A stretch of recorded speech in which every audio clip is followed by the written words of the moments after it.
We back, I think. Think we back.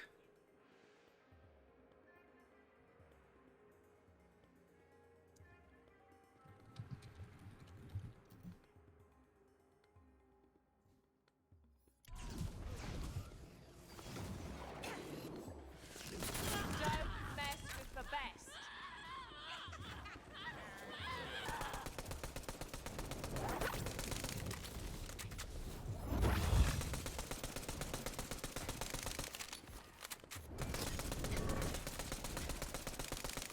Yeah, that's not bad.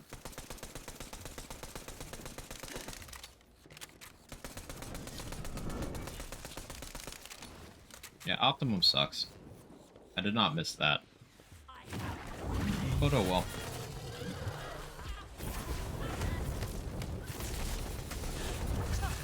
I showed them how to do that.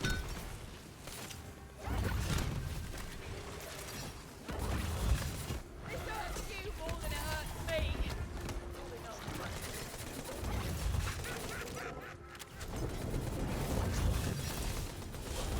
I want to go back and try that Omega Rush Feral Surge setup that I tried now. Because Feral Surge got a radius buff, which doesn't really help all that much, but it doesn't hurt for sure. But Omega Rush not being awful, not getting hilt mods, and me wanting to use Blast Chill and more things, that all kind of fits together well. Heads up, we've got company.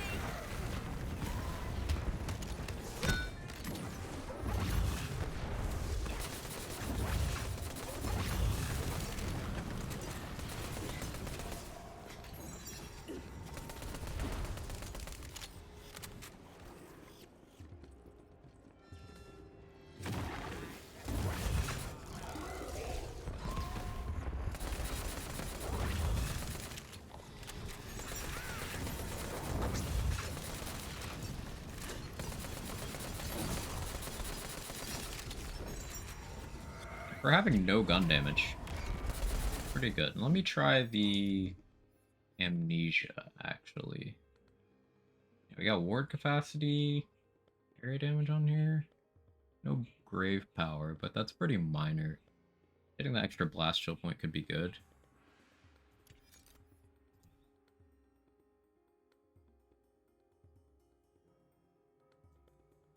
Let's see. That's a lot more damage.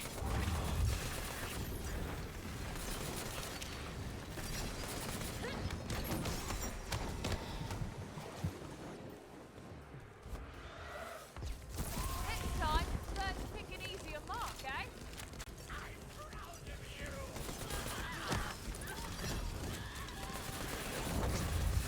I'll get the elf back. Don't worry. It's not bad.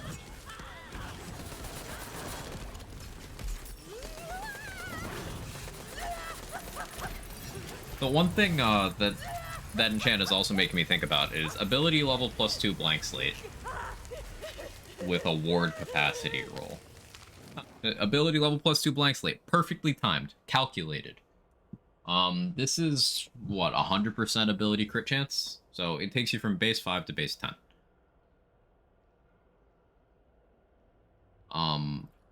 Base 10, and then we get, assuming no other ability crit chance bonuses. It doesn't add to the base, it just gives you enough that you would end up at that. So you'd have 10% and then 15% here. That takes you to 25% without outside investment. You can get 45% here? Yeah, 45% here. And then you get whatever Protagonizer gives you. You get whatever you get from Crit Luck over here. You could probably pretty easily get to like 50% ability crit chance. It's just the question is, you can get more over here. You can get up to 135 in a ring slot. You get a lot, is the point. With how much you get from rings, it does devalue blank slate a little bit, especially because you miss out on your armor slot. It was just something I was thinking about. Like, what is my ability crit chance with this thing equipped? 18%.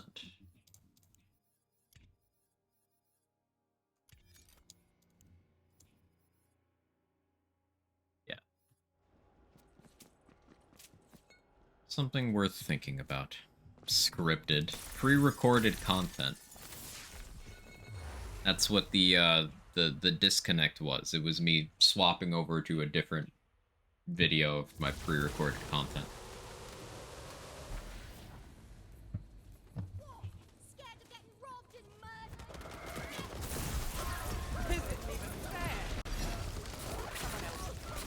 Right?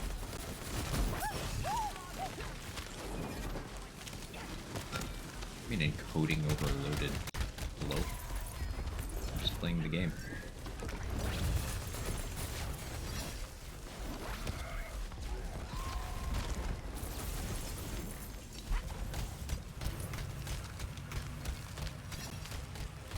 Now my stream manager's messed up. Streaming.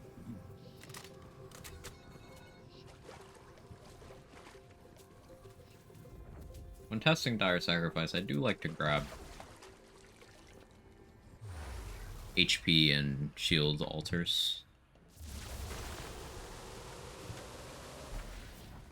Hey Brucey, how are you? I guess soaked would be nice to have, or...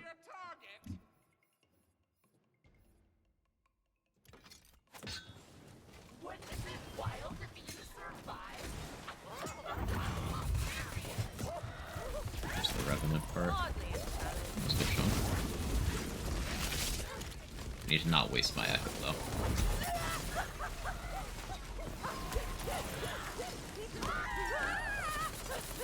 A good chunk. We doing chunks. We doing chunks.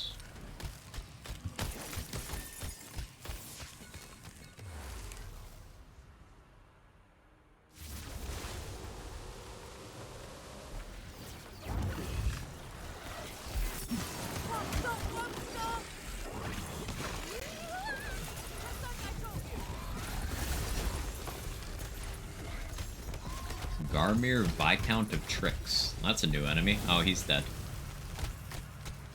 Okay. I don't know what he does or what he looks like, or they. But that's a new enemy.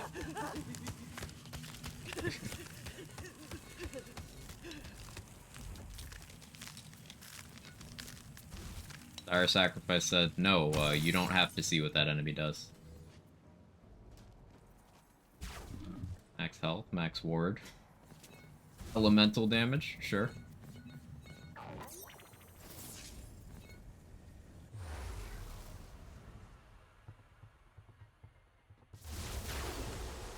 Oh no, LeChance, buddy.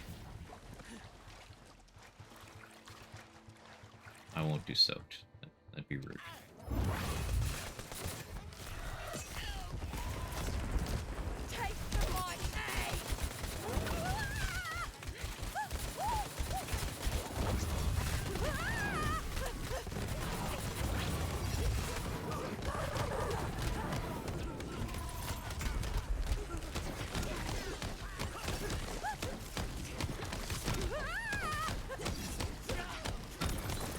Here's the thought though, now that Twin Soul is back, I could just do an Ancient Echo Twin Soul, and that would be good here too.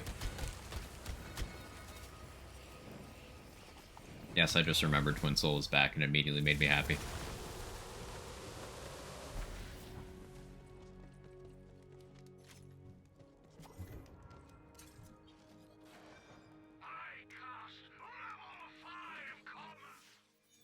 This protagonizer could be better damage-wise.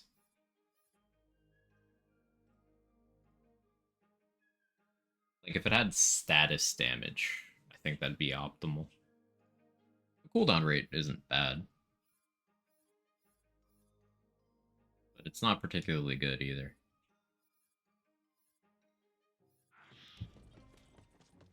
So good luck getting a, protagonizer that matches exactly what I need. Wow, they got Twin Soul back in the game so quick. Melee for Giga Chads, for sure. Twin Soul give. Yeah, it's just such an awesome item. Fantastic design. Let's hit Melee Bunny. I want Twin Soul. Twin Soul, where is you, boo? Yeah, Salt and Batteries for sure. Gotta get nerfed. One of those things to accept. Ancient Rage Handle. I could always use more of those. I wouldn't be opposed to a Greed Warden buff. There's a few melee weapons that never did get love in vanilla. Like, Storm Surge, the Lightning Bolt still doesn't work on Storm Surge and Tide Sorrow. Pincushion has always sucked. Greed Warden's been overshadowed by everything else for a long time. You know, there's melee weapons to mess around with. That's the point. Stand to increase. It's not like a systemic melee problem. Ragnarok's trash. But some of them, like, subtle touches. Like, they brought Fatebreaker from, like, a decent item to a fantastic item just by changing the birds to be melee. They got it in them. Twin Soul is one of those that's absolutely amazing out of the box, though. There's no such thing as a bad Twin Soul, and that's one of the things I love about the item.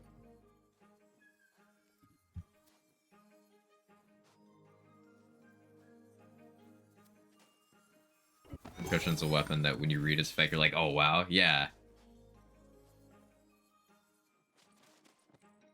You're usually like, oh wow. Greed Warden Fireball should be able to blast. So now Greed Warden does fireballs? That's how long it's been since I've used the item. Petty Tantrums can blast chill. Yeah, Petty Tantrums can blast chill now. We'll do one more Dire Sack, and then we're gonna... Wait, Petty Tantrum... Oh, you're talking about Petty Tantrum. Okay, yeah. Play with the chant spell yet? A little bit, Scrun. It's got a massive radius. It's very interesting. I've yet to slot it into a build where I'm trying to use it other than like, ooh, cool new thing, let me pick up. But it's very interesting.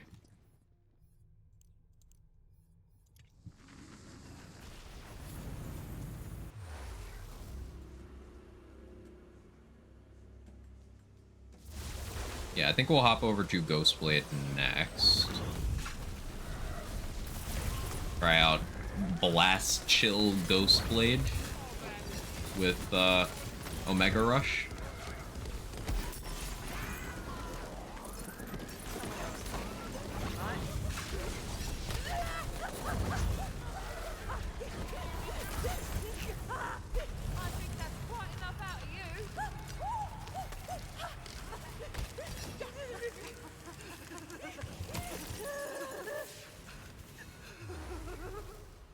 I could turn player voice lines off because I'm using Amnesia.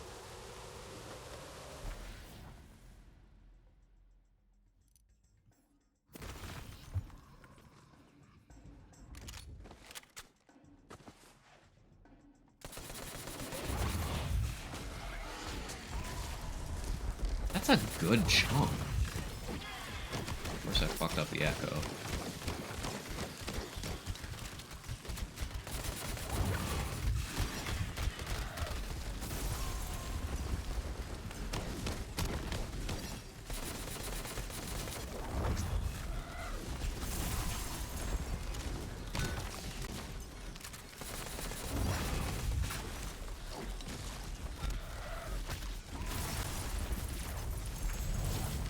I don't know, this seems a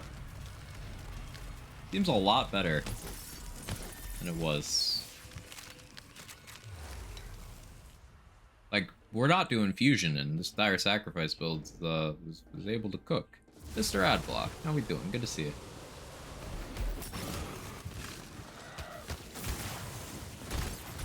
Getting a little bit of a lag when I use the ability, but understandably. Avatar of Aphasia. Well, you're dead now.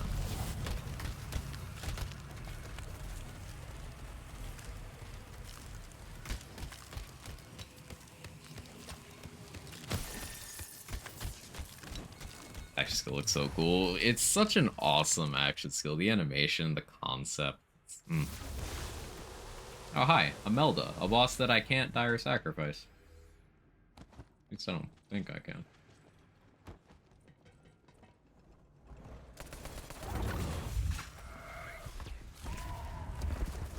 That just doesn't hit you. Cool. One boss. Good game design.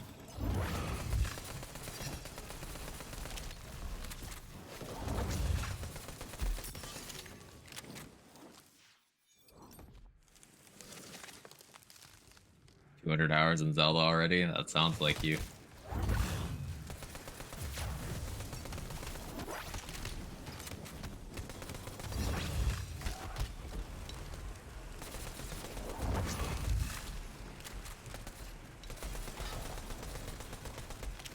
The Reaper Amnesia Revenant seems pretty good.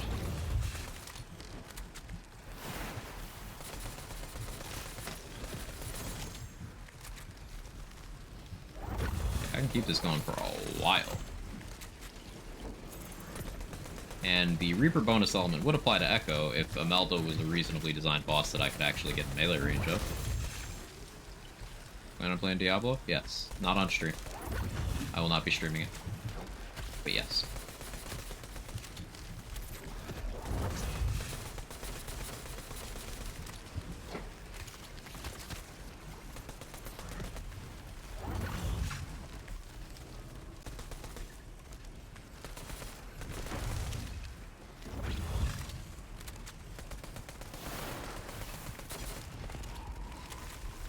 Imelda sucks. Changes you make to Imelda to make her less annoying. Delete her from existence.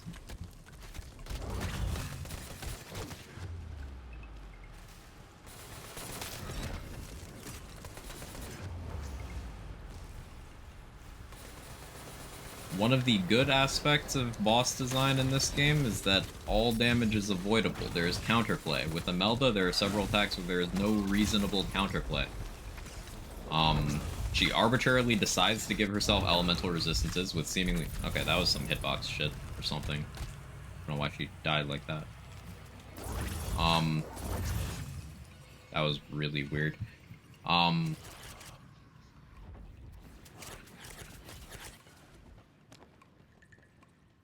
She arbitrarily gives herself elemental resistances, unlike Redmorn, who has rules to it. She starts off out of the player's reach, which shuts down a majority of build options. Her hitboxes are fucked when she does go into player range. She randomly teleports. The arena sucks. Like, Imelda's a pile of what not to do. To the point where I wouldn't even consider it fixable.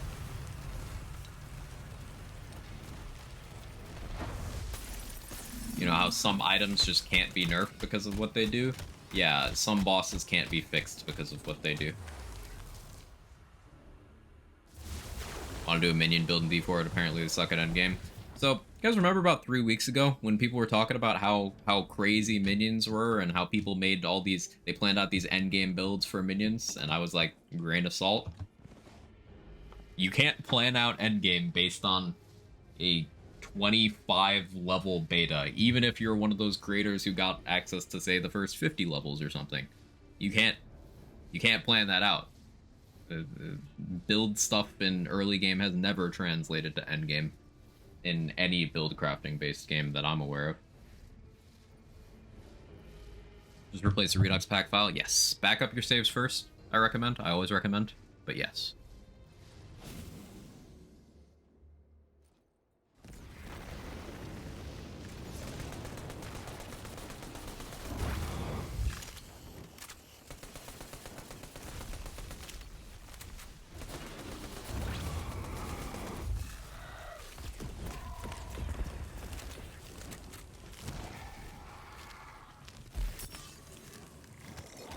Heaven.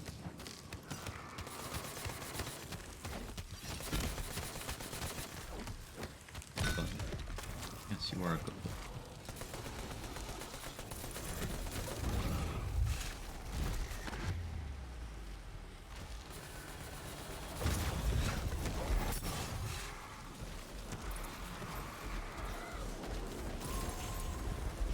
Big chunk.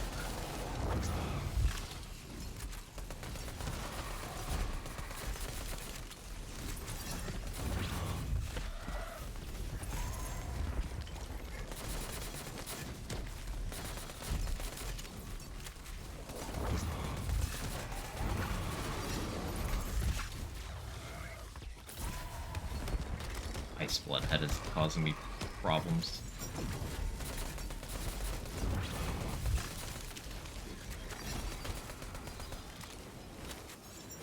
Once I get through that, then it's easy clap, that's all she wrote.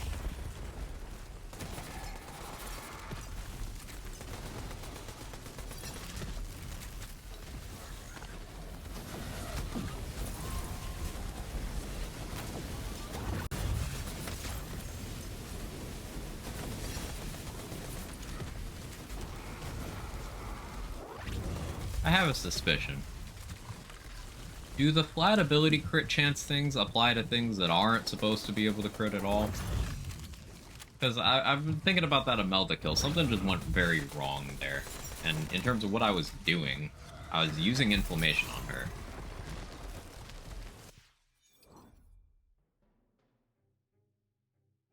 I don't have blast gas spec though, so never mind on that.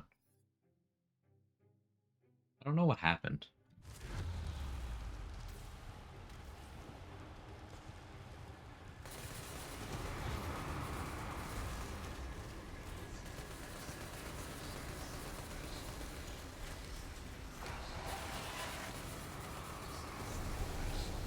Redmore, let me out.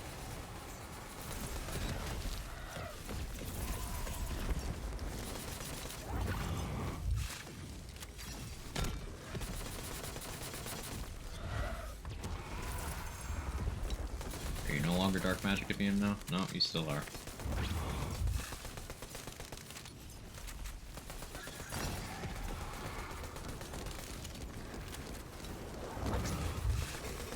Revenant really helps us build a lot. Okay. Out of range.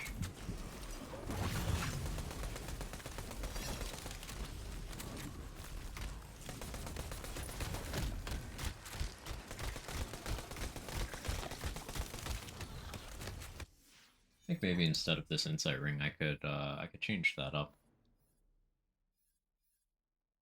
I could go 2 demon blights.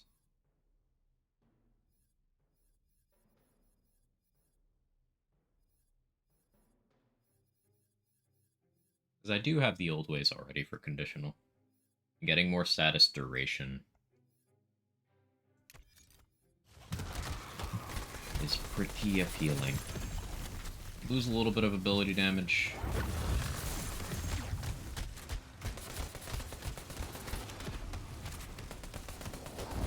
But it's okay.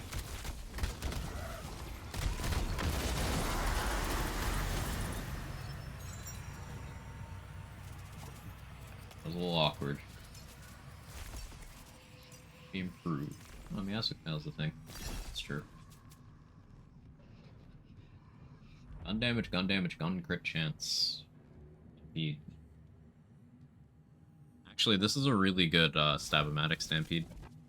The gun crit chance is not applicable, neither is the gun damage up top, but the bottom two, that's gun card, right? Nice haircut, thank you. How you doing, some old guy? Do you think that enchant could make Blast Chill crit? It shouldn't. You know, if it follows all of the rules of the game, it shouldn't. But I'm curious.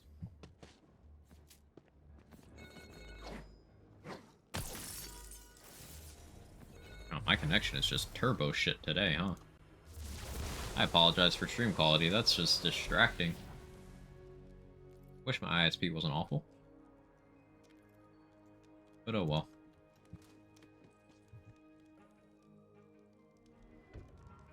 It's Optimum will decide, hey, you know, your upload. What if we quartered that? Mess with the Pegasus, even though it doesn't like to stay in one's inventory. Ah, does it have that problem? I've picked up a couple of them. Did the one I pick up stick? Yeah.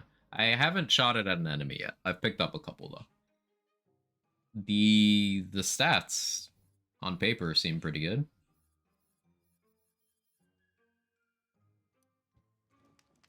Ghostblade get affected by area damage? No. Does not.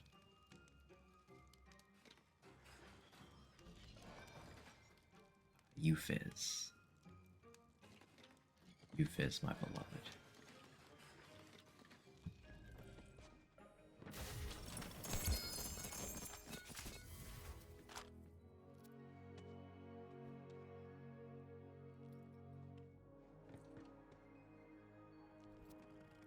melee weapon. I still want Twin Soul.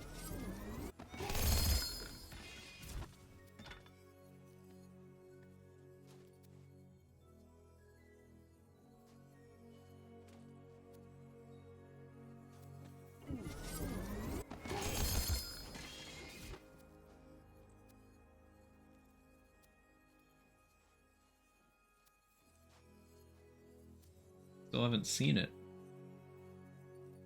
Let me see my baby. That's the Dragonfly focus build. At least also Black Powder and showed promise. Main thing was it seemed really hard to get it to crit. Interesting.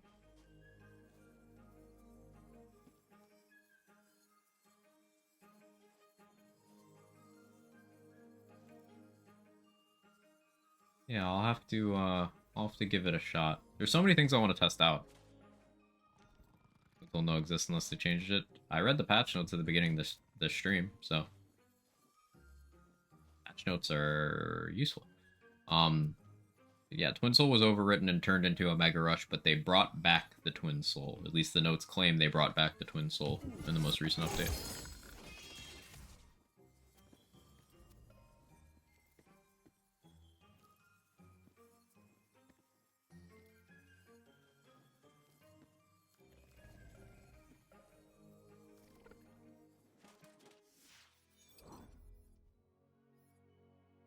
Alright, yeah, so I'm gonna put away this Omega Rush. We farmed one with the Hilton on today.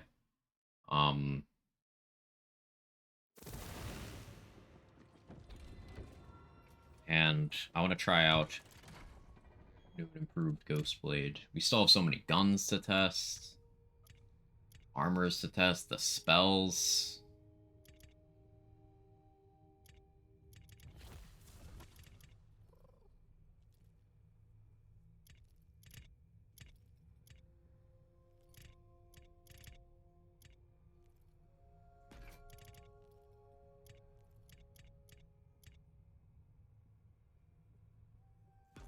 Yeah, I think Revenant is now in a place where it's just like 66 times 6, nice. It's just a good gun to have on like every build. It's just a good gun to have. I think the trifecta of Revenant, Midnight Wisdom, and Mulligan are some like really shining examples of how to balance a gun.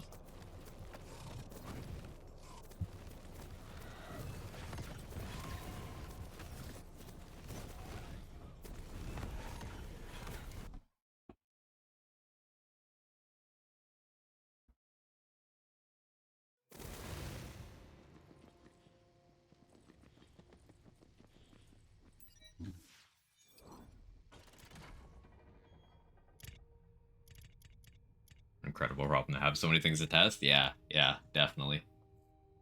I'm a big fan of having that problem.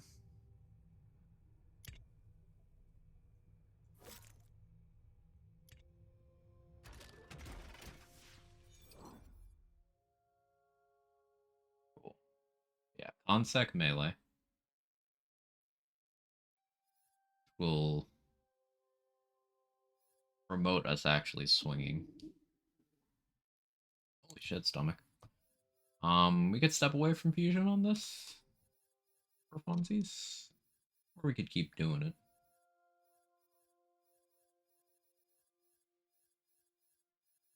I want to try out Blast Chill, so I think we're gonna respec.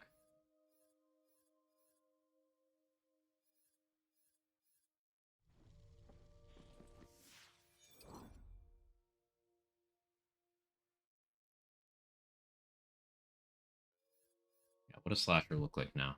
2% per stack. This was what, 4% before? Yeah, I think so. Let's look at from the shadows. So it used to be a 25% penalty. It's now a 50% penalty. Still very much frighteningly powerful. Critical Ascension, instead of being a base plus 25% chance,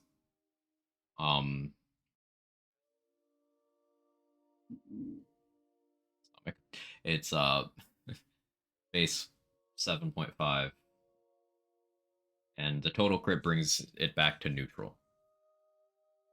So yeah, it brings you to your regular outside FTS damage, but your base crit chance goes up by 7.5%, which is insane still. Like that's massive. That's still really, really disgustingly good.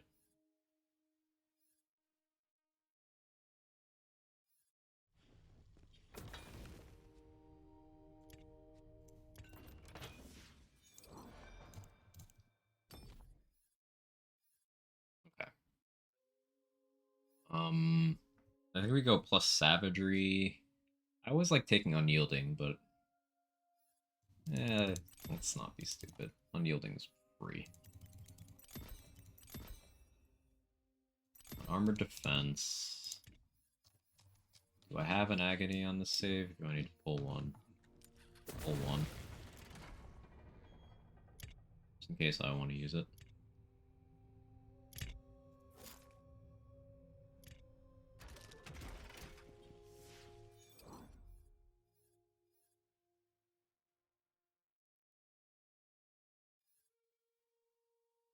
Blood Frenzy. Let's Rage. I guess Ancient Fury makes sense because Blast Chill. Anything else that's area though? I guess Inflammation Explosions, huh? Yeah, sure. Fuck it, why not?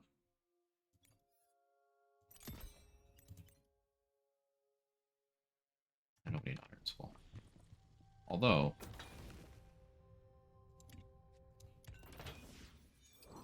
let's do this first.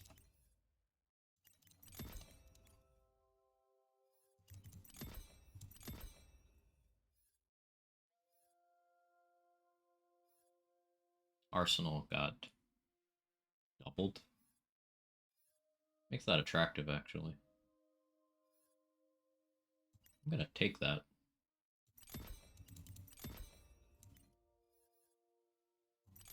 Stalker, Alchemical Agent, take Berserker.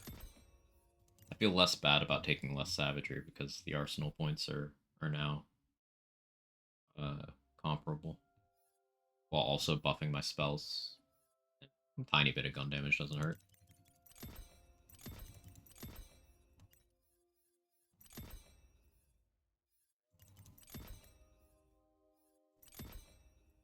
That leaves you enough to get either a point in Thousand Cuts, or point in Iron Squall, or point in Ancient Fury.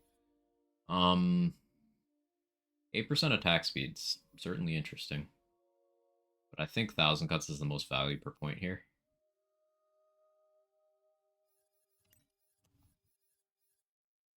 See how this works out. Go crit power, status power. Crit luck's not going to be as useful because Blast Chill doesn't benefit. It's now in the mix.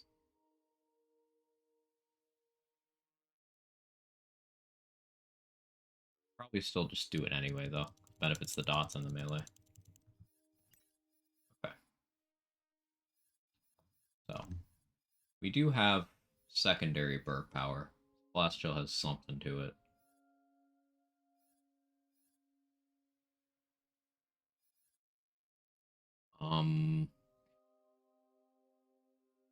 Negates the FTS crit damage reduction. Yes, which is a huge boon still. That alone is massive. Because remember, in vanilla, From the Shadows, which is one of the most powerful things in the game, is still a 25% damage penalty. Critical Ascension makes it so From the Shadows gives you no damage penalty. It reduces the crit thing from, hey, everything is guaranteed to crit, and makes it instead everything is massively more likely to crit, but that's still hugely beneficial. Huge.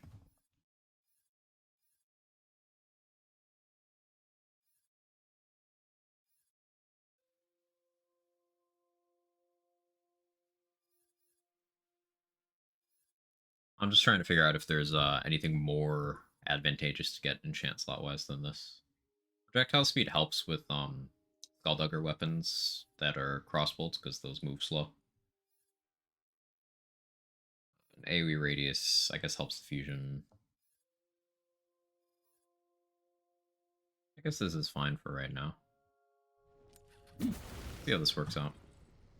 Hey, Dan, good to see you. I like the update. Very enthusiastic about testing a lot of the new stuff. A lot of shiny new toys. A little overwhelming, but in a good way. Let me actually select an action skill.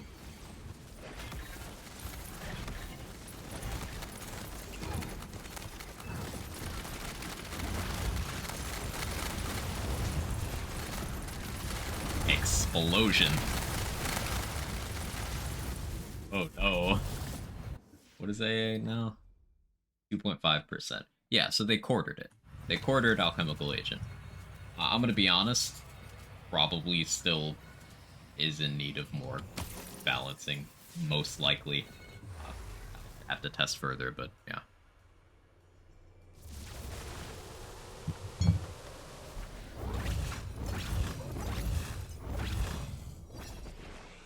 Having a great time with it? Yeah, me too. Like, this setup alone has so many things that were changed by the update.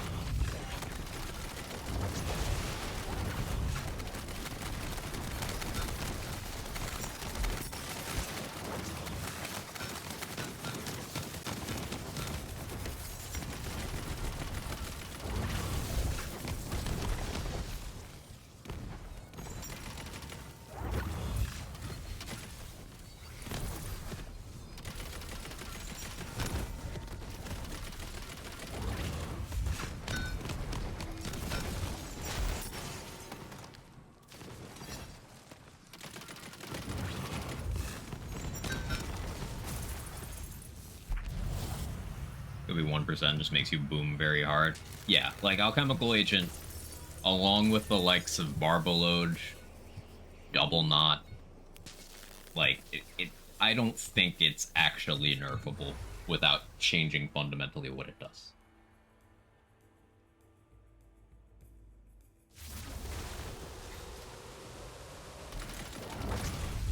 You can make it less ridiculous, but it'll still always be what it is.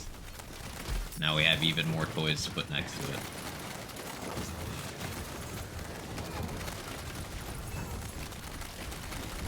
Blast Chill, Inflammation, and Fusion Explosions all going off at the same time is intensely satisfying.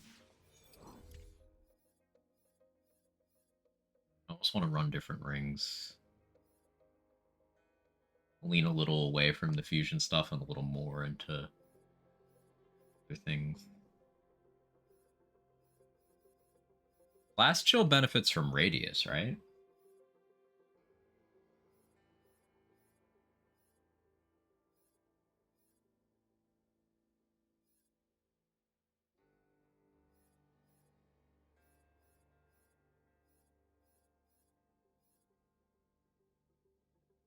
Like, Blast Chill is always going to benefit from the full impact of Insight Ring. Not the crit damage there, but like, it gets the ability damage. It can't crit, so it always gets the conditional. But like, the thing is, you need conditional least because you already have it from the old ways. Elder Wyvern's Ring is interesting here. Fire damage is nice. Gun damage isn't huge, but man, there's just so many things to build with. Maybe I stick with Demon Blights for now, even though I really want some more action skill duration. And some more melee damage really help on Mega Rush.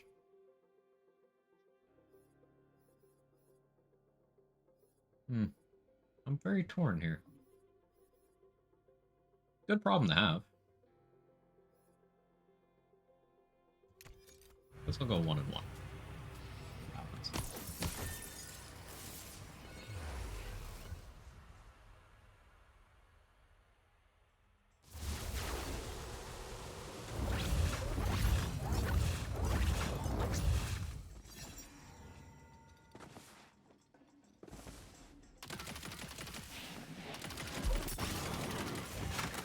Hey, Starkey. A funny interaction with Light Color Xanthos skill and the Pearl Sniper. Yeah, you can do that with any Pearl. Yeah, basically the Pearl gimmick thing. Will cause Amped Up to, like, infinitely refill your shields. It's quite interesting.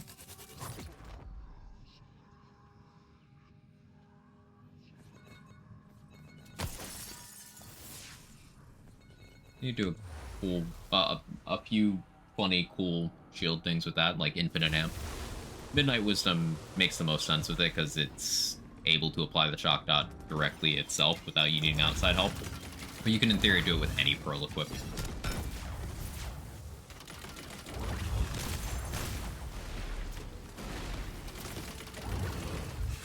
One of the mods said they were looking into the amped up interaction. I think it'd be healthier if that was fixed. It's very clearly a weird thing that probably shouldn't be happening. Yeah, I don't have the bleed augment anymore. The damage still very much here.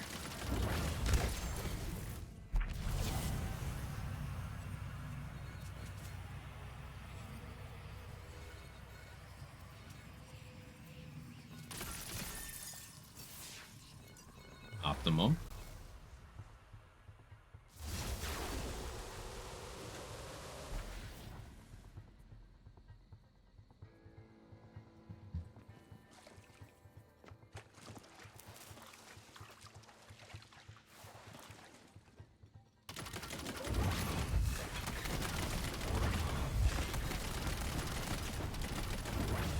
Internet is doo-doo. Oh yeah. Real bad today for some reason.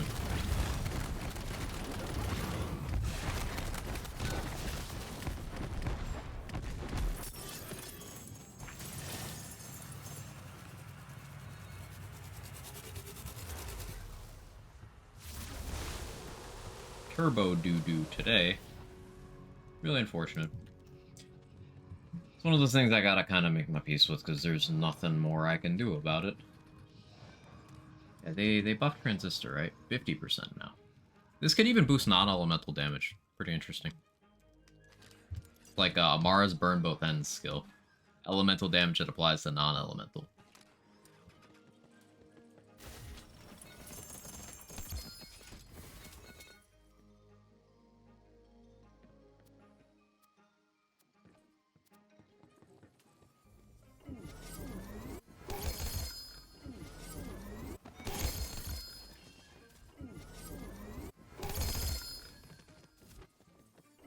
Mess with that. Yeah, the hard part of using Transistor is it's hard to pin down which element it's boosting at a given time.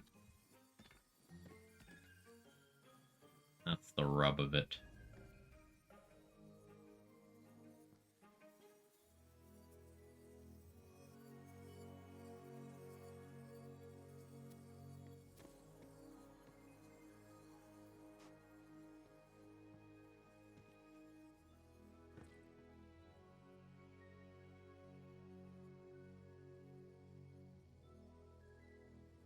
A plate mill with 3 Squall. I guess this is an interesting situation. This armor combo, Burr primary, Stabo secondary, gets you more blast chill power at the expense of losing some Ghostblade power. You lose some crit chance from getting a weaker class feat, but you get more enraged damage, so it's give and take.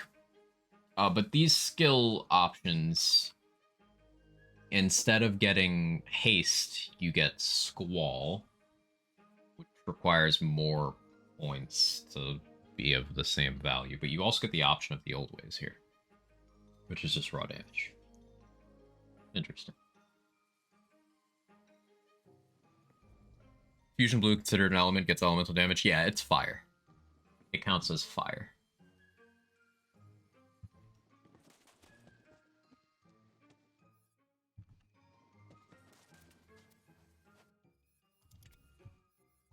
So you want to avoid soaked when using fusion, and your fire boosts go crazy.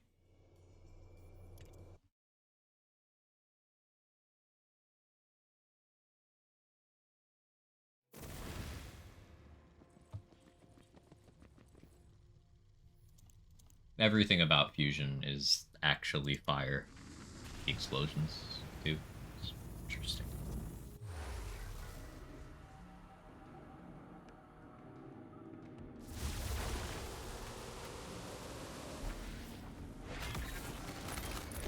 blast chill. Like, the beautiful thing about that blast chill is that it's feeding into my echo. Alchemical agent, blast chill, all that. I can then just go and echo things.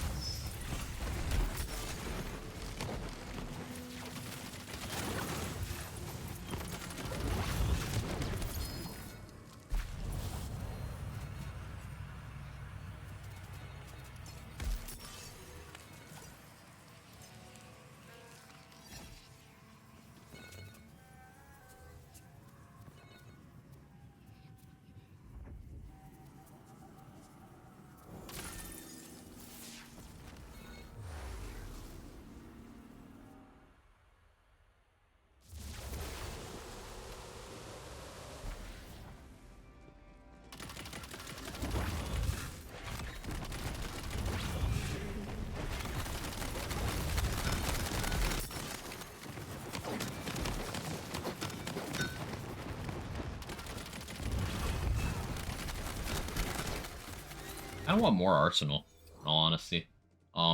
That's more spell damage for fusion, more melee damage for my melee. And I am shooting a gun a lot, so gun damage helps even if to a minor degree. Just I don't know if it's worth... it's definitely not worth pulling potent poisons. And a non-alchemical agent Ghostblade build up. Arsenal.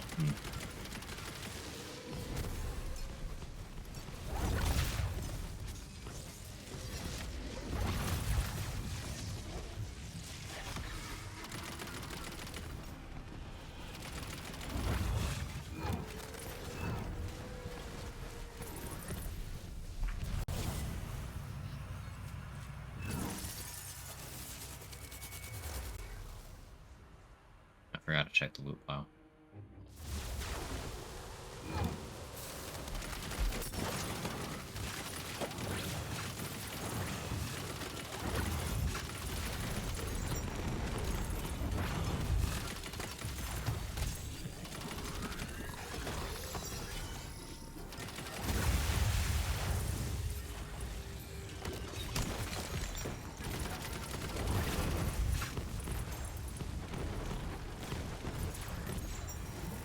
So many explosions. I really should get more Ancient Fury. Maybe trade out some cold snap points. How much area do I have on armor? I do have the roll. But I still think more Ancient Fury just does a lot.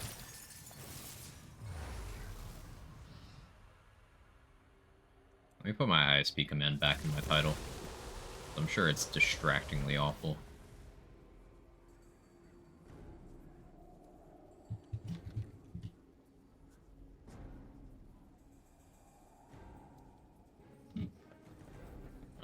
Dragon Lord.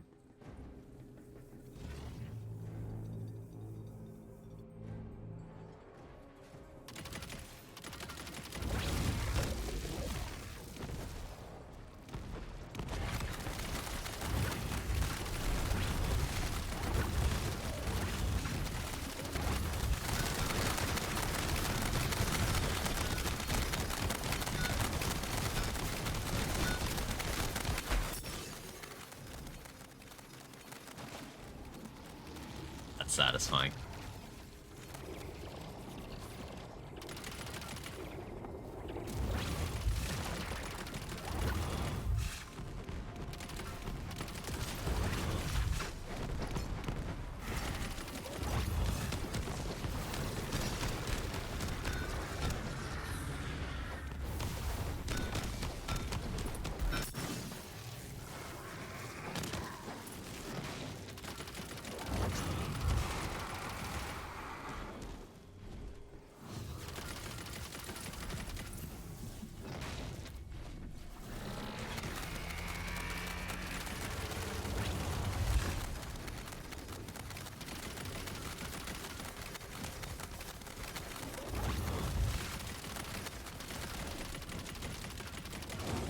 I guess not having Exi Lake makes Bernadette a little awkward.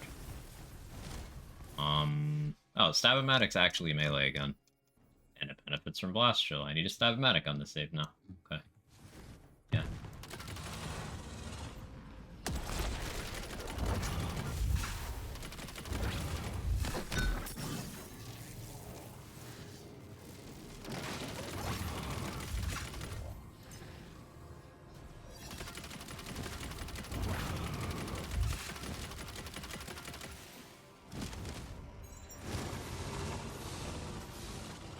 I shoot instead in the meantime.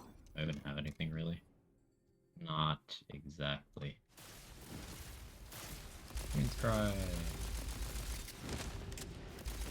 Where did that get out of the... Get in the way, I guess. The meteors. No? No? You don't want to do that? Understandable, but like, die.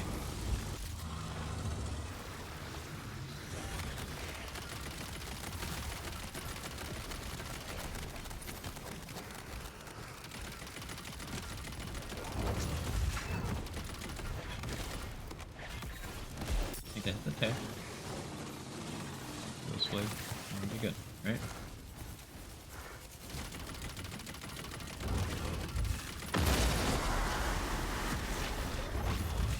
Yes, lack of XC Blade makes this a little awkward. I do need a Statomatic for this. Well, not need, but would make it more efficient. Having another form of ranged melee. Situations where Ghost Blade's hitboxes are too fucked.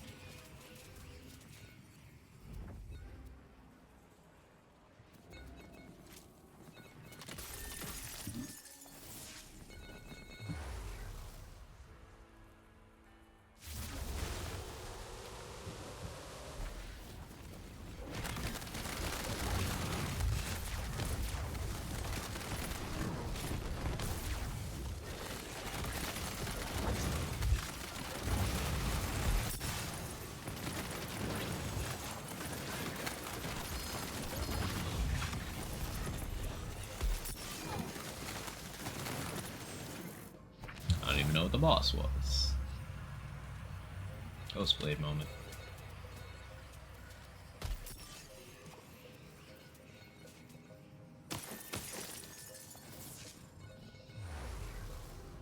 Happy game month. Happy game month to you too, Ferric. How you doing? Thinking about buying Tiny Tina's Wonderlands is worth it? In my opinion, yes. I'm big into build crafting. And I like dungeon crawler vibes to my in-game content, so for those reasons, yeah, it's absolutely worth it to me. It'll depend on what you like, what you want out of the game. If you're like me and you like fiddling with skill trees and different loadouts and stuff and trying to make weird builds, then yeah, absolutely.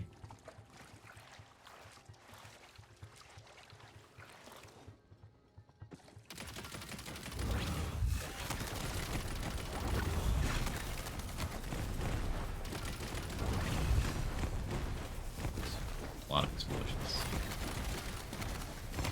Body are inactive. There we go.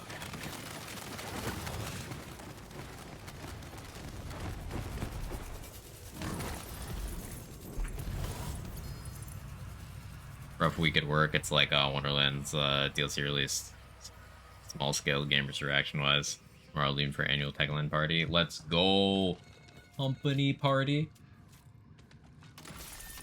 Huge W.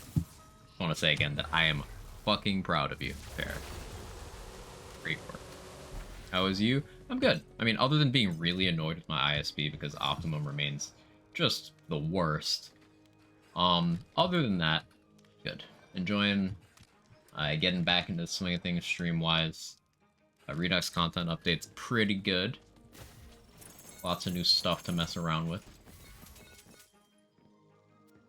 I'd have no complaints if my internet service provider was remotely decent. Proud and Pride Month double good? Yeah.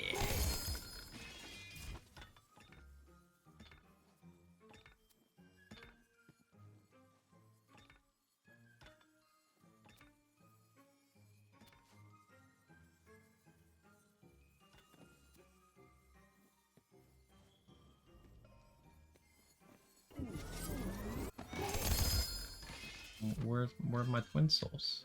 I was told twin souls. Euphys mage staff. I guess maybe Euphys is something I should get on this, huh? I really wouldn't have uptime. Maybe I put Euphys on a gun. I could switch to Euphys. Ooh, yeah. It's like having a URAD gun. Mm-hmm. Yep. I should do that. Put Euphys on my Tootherator. That's the play. That is definitely the play.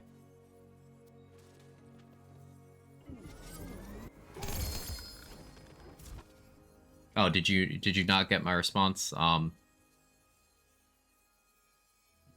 Jello? I'm gonna say Jello until you correct me. Can't drop from Bunny. Good to know.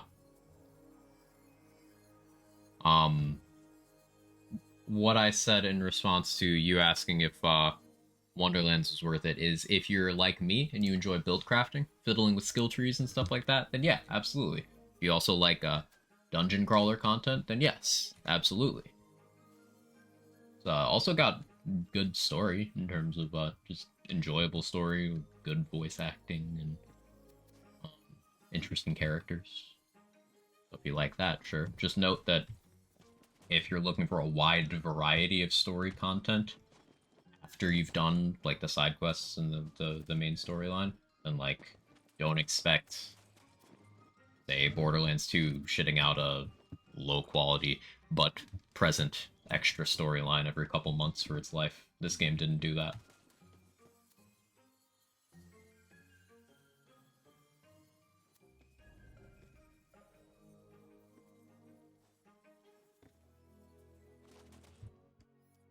It's much more laser focused in what it wants to be, and that does function as a turnoff for some players. It's a good thing for others. Got my gold castle of 50. Let's go, Broadway. Congrats. Throwing shade at BL2? No, not throwing shade, just pointing out flaws. Saying that the majority of BL2's DLC would be good, it is good, would be like me saying that Borderlands 3, which is my personal favorite of the Lands games, it'd be like me saying that game is stable. It's just not true. Like, if I tried to tell you with a straight face that there is not fear in my heart every time I look at a vending machine in Borderlands 3, it would be like someone whose favorite game is Borderlands 2 telling you that people actually like the Hammerlock DLC.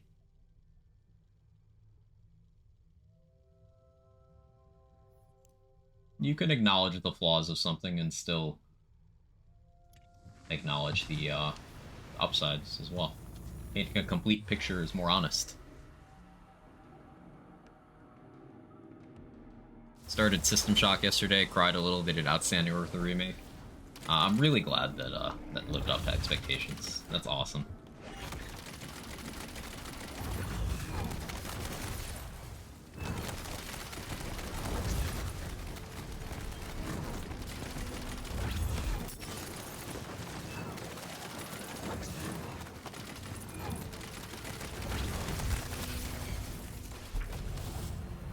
Hammerlock DLC added IMO, 3 coolest guns in that game. Oh, some of my favorite guns are from that DLC, Lizzie. Twister, Leadstorm, absolutely fuck. Those items are insane.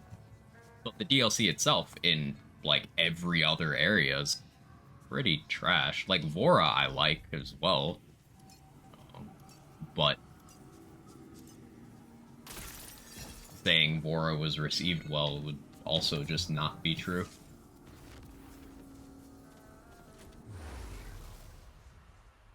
Those 2+ interface are who wants to kill Dexy. Exactly. Like, Jackenstein sucked. Dexy sucked. The maps are a good example of how vehicle design holds back Lands games. Like, map design structured around vehicles. Like, if you're gonna do vehicle-centric stuff, Scarlet DLC, yes. Hammerlock DLC, no. Torn DLC, no. Family of Blood, no.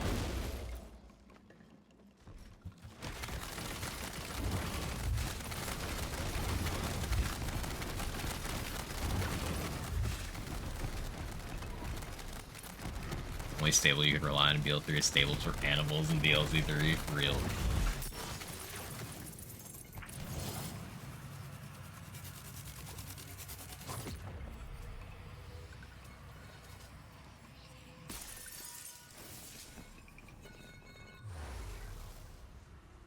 Again, I'm sorry about the ISP issues, everybody. It's very annoying to me as well.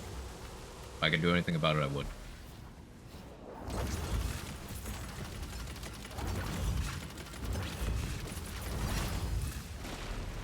Fiddle with my stream settings and maybe get them to a point where it's at least more consistent.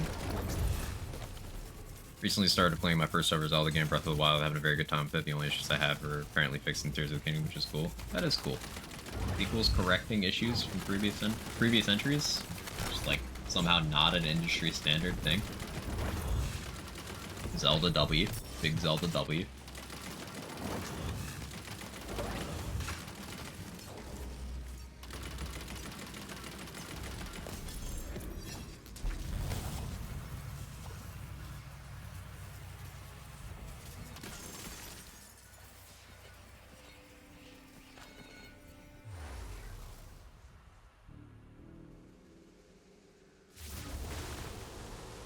A Wastard, who they nerfed.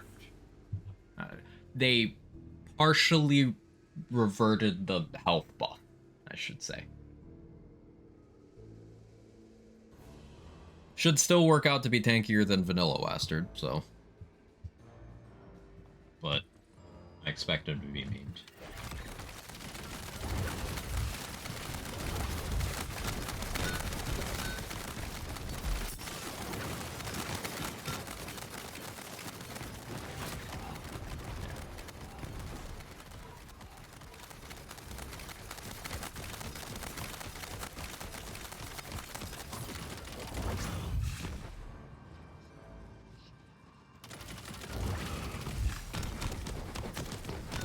I'm thinking I do want Blast Chill armor. I've decided on. Because I could Blast Chill off of Exy Blade. Not even a Lightning Bird spawn. Yeah. Ghostblade is big leagues of boss damage. If you see boss mechanics with Ghostblade, it's because Ghostblade can't hit that boss properly. At least in a well-optimized Ghostblade build.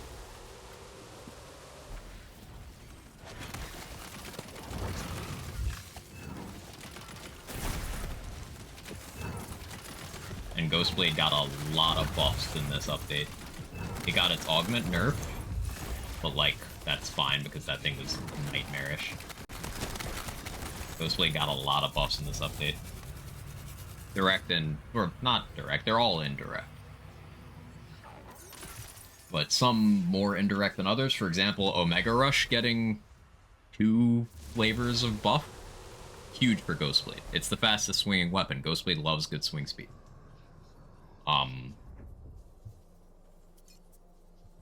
But then we also got Blast Chill now works with all melee damage. So if we have Ghostblade ticking at a rate of 2.25 before other swing speed buffs, that's a lot of potential Blast Chills.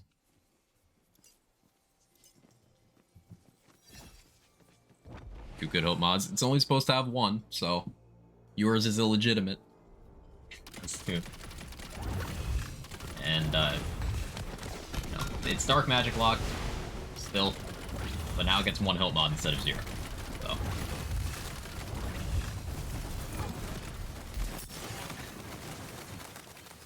Minus my Twin Soul, you're cheating! Cheater! Get him out of here. Unbelievable. The gall. The audacity.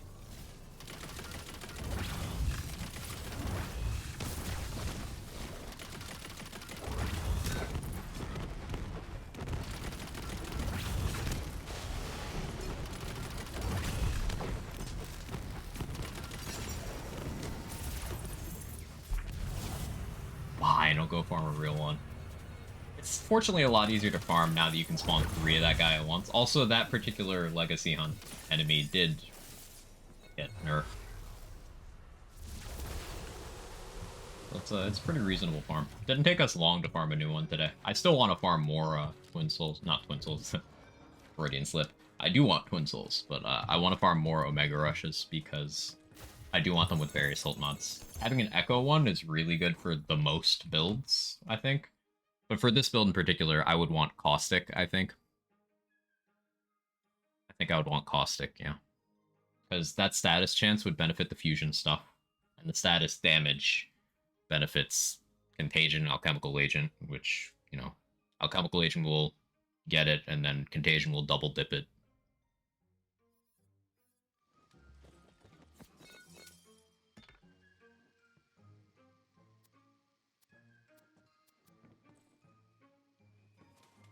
Salt and Battery Dagger Storm doing Blast Chill is still a very scary thought that I haven't fully reconciled in my head yet.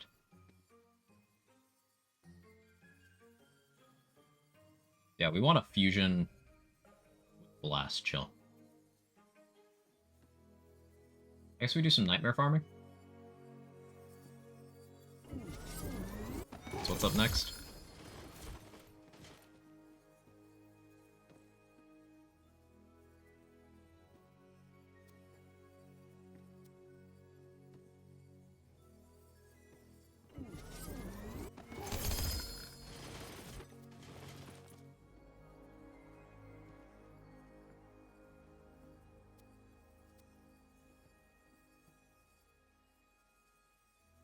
Yeah, optimally, I think I want this class combo, Burr Claw. I get no Saba power in that slot, but... Okay, wait, here's an idea. Here's an idea. What if we just ran a Deathless and just used Euphys?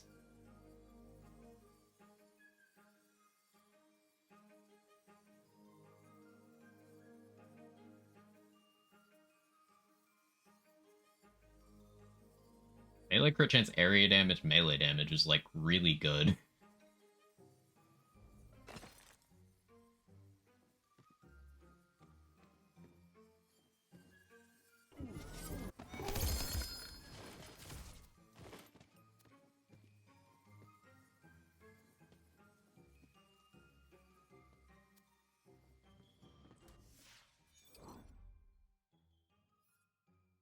Like, Fusion is very hard to pass up. It's extremely powerful. We don't need Fusion.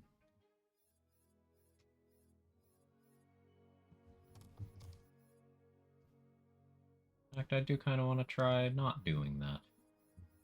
Let's see. Where's the Deathless we just got? And we can even force, if we wanted to, we could use Unarmored to turn off Deathless. Like, using it as it is right now, we basically just have no benefit from our Legendary Armor effect except for the recharge delay. We just benefit from the armor. When Opera changed their profile pic too. Kiss the homie. Amazing. Festive. Fusion's closest thing to a meta in Redux. Yeah, I think Fusion's really hard to not include in a conversation about build power. Which means I think it'll be more interesting to not use it for a bit.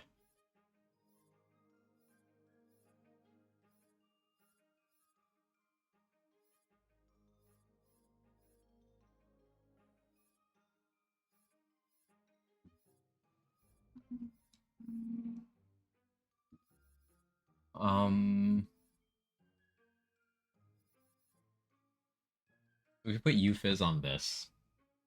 Which I think we should either way. I don't really need that spell radius that much. Yeah, yeah, yeah. Put Euphys on that, and then...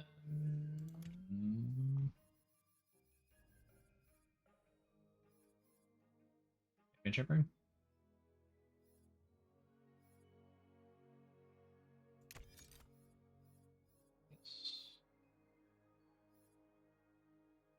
Would I still go Body Rune? No, I definitely wouldn't do Agony, lol. Yeah, I guess still Body Rune. Let's try it.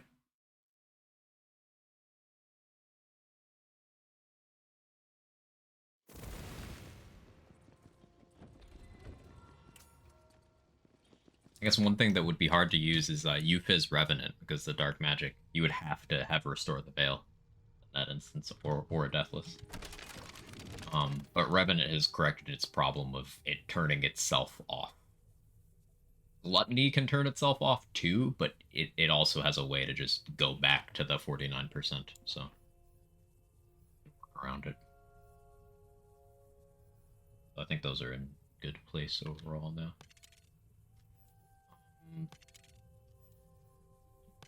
You can get Euphis on guns, right? Should be able to. And you can get it on spells, you can get it on melee weapons. Simply have to get lucky.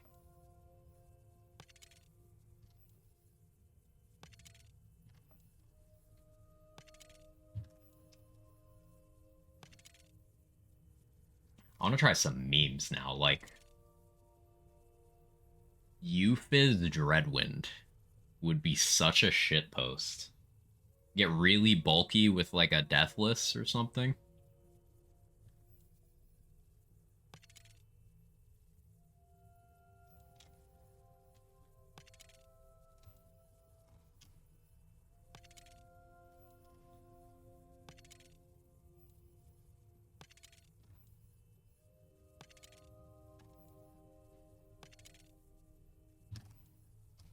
I don't think Ghostblade Enchant is even all that valuable compared to some of the other stuff we can do now, if we're being honest.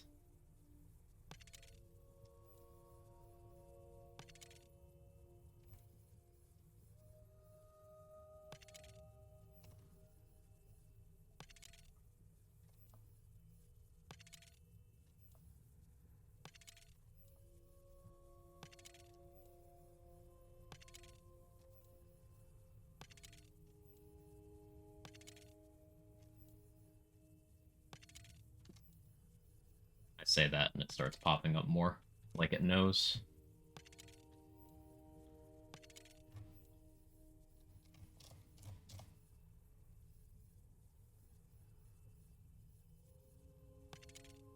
There it is. You just spec out of unarmored defense.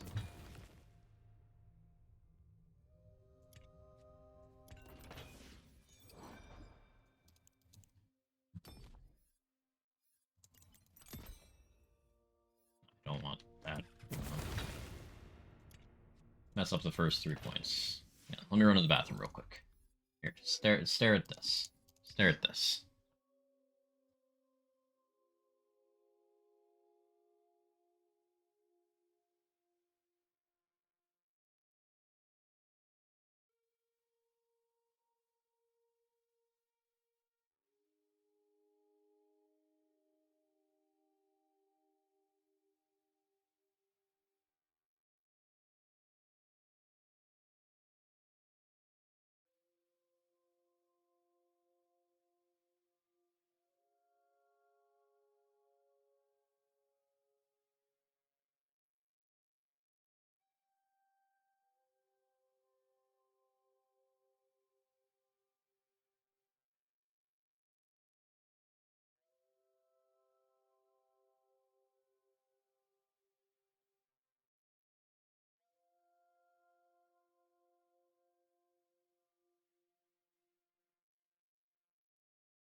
Okay, be back.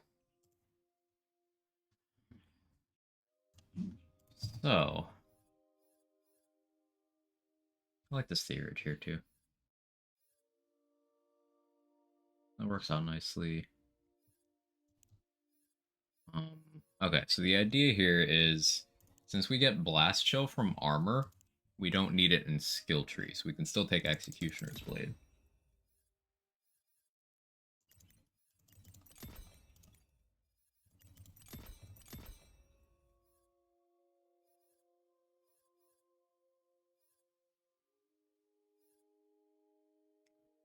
Arsenal win over Swift Death here? I think it does. Well, I don't need the spell damage. Welcome back. Thank you. I don't think I need the spell damage. We'll go Swift Death, just be safe.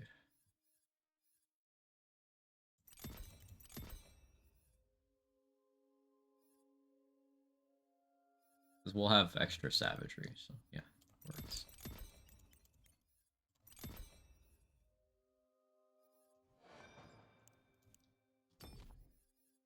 Yeah, we're 2 points short. I guess 3 points short of being able to get Blast Shield this way. But that's fine, because we can still take Augment. We get Blast Shield from armor. Do I go Ancestral Frost? I think I might do that, actually. That'll help Blast Chill. Like, I can help all my damage by making my melee bigger with Savagery. I'll do that.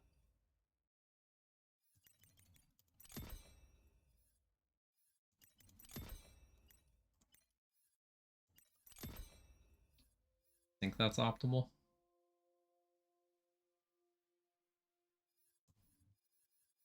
Its skill drops cheese and makes fart sounds when you take any damage. That's just my genetics. How you doing, Irish? Good to see you.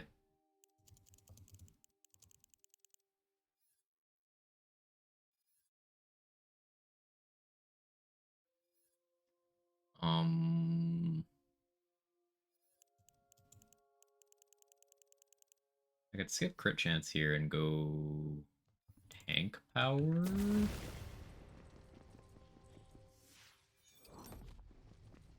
Let's see what my total war capacity is. Take a while to get there. Body Rune does not have good stats for deathless use. Like, if you're not supporting it with Harbinger or Mage Armor or Wraith Mail, or it's not very good for that. So I expect us to go down often, but like, we got Berserker stuff.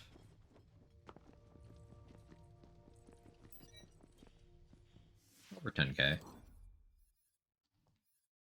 Go all in on damage.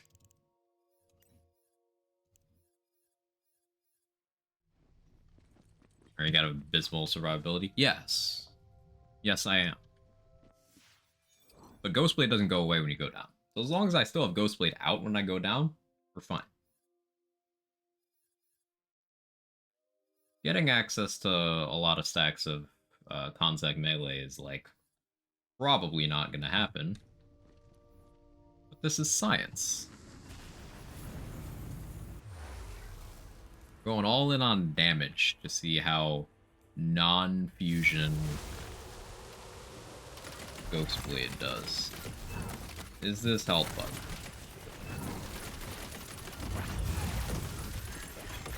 I guess we'll be able to tell when I get to a boss, maybe.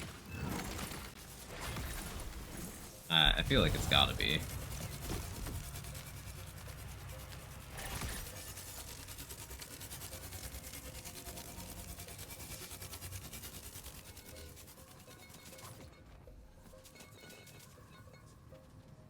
I'll just save quit just in case. Just in case. Oh, the new main menu is cool too. It's a good way of knowing that the update applied. It's all orangey in the background now.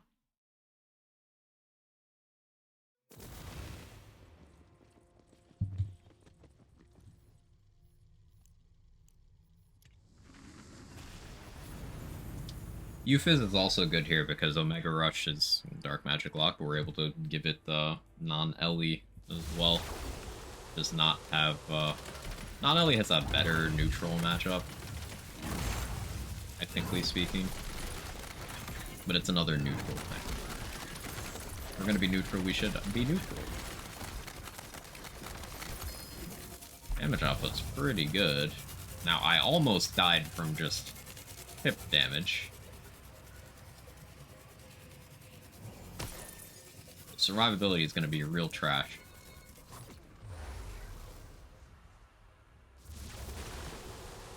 The same concept, if I was like primary Burr and doing this for Dreadwind, would work better, because then I could go Burr Blight and then have like Amped Up and Wraith Mail.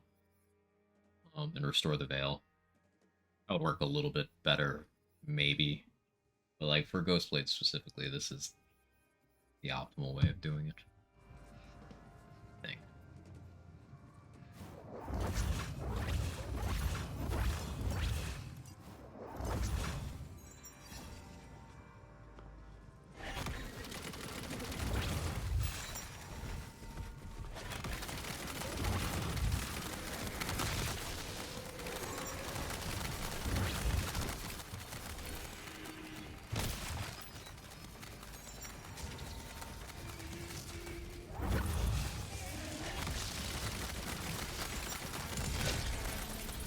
Seems pretty good. Better than expected.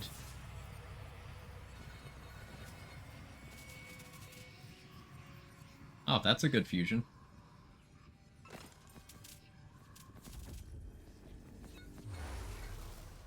Like, the thing about Euphys is we could do Euphys plus fusion on a Blight Caller.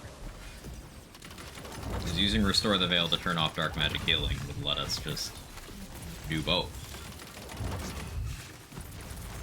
But that would mean we would be choosing between that and Blast Chill. And we'd lose the old ways to do that as well. I ultimately don't think that's that worthwhile.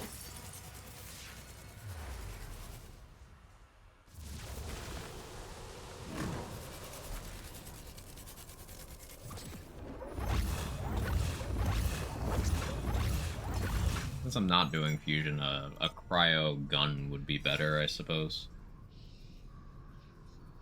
Build up marginally more icebreaker.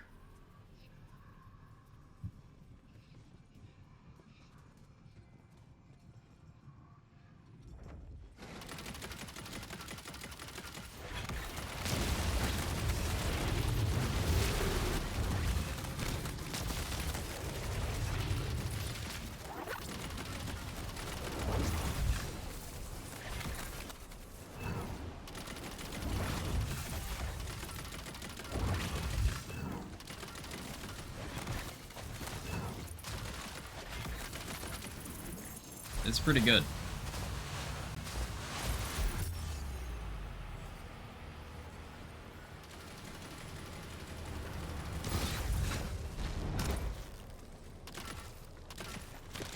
I've yet to see it happen, but I want to see Inflammation cause an Xe Blade that then Blast Gasps.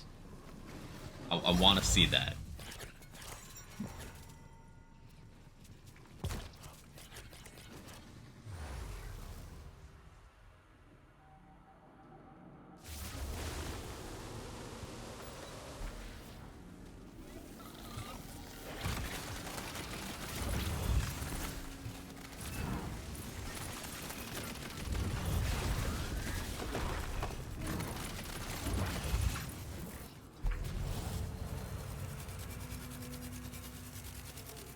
Trust in magic, yes please. I'd love to trust in magic. Take a max health altar too. Get some extra buffer. Oh. Well, not finishing this run. Hey Vocal, how are you? Good to see you.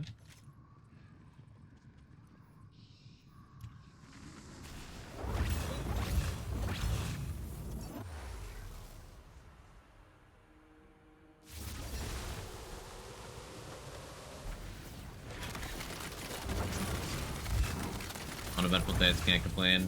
How am I? Frustrated with my ISP, but like, it's a day that ends in Y, so par for the course. Other than that, happy to be back in the swing of things. Enjoyed my time off. Missed hanging. And the theorycrafting. Ah, Wonderland's Redux update. So many build things. New toys.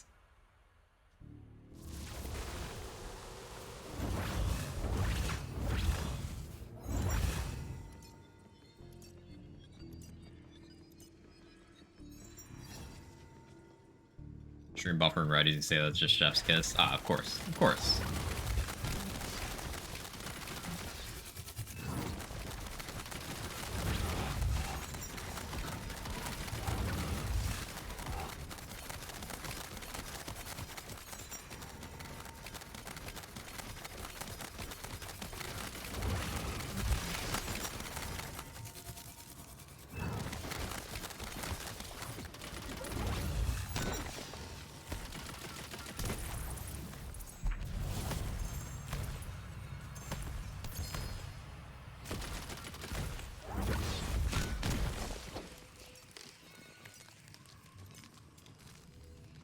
stop it. He's already dead.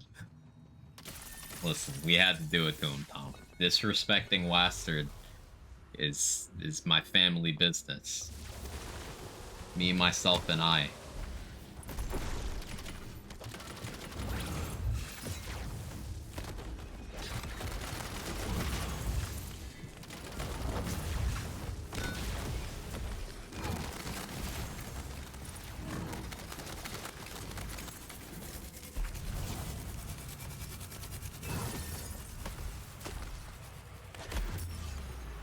Oh.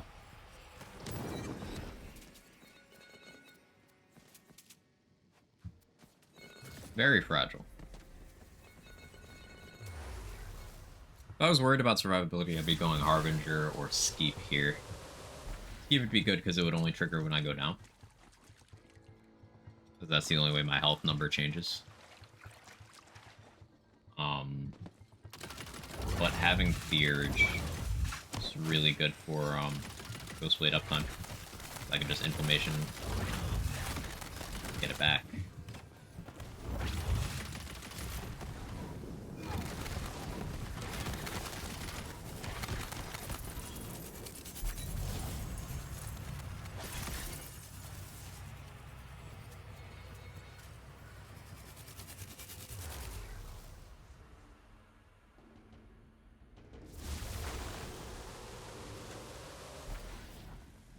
Claw, huh? I wonder about Hammer Throw.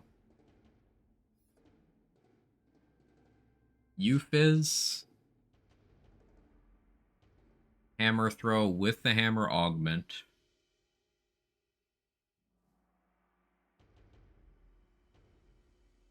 We might do Hammer Throwing next, like with this armor.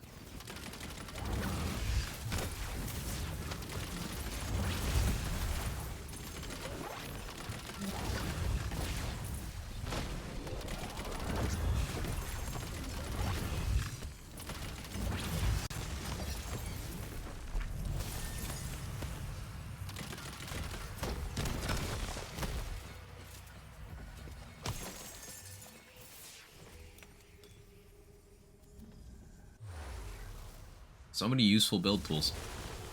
Chums again. Sorry, chumps. Sorry to do it to you like this.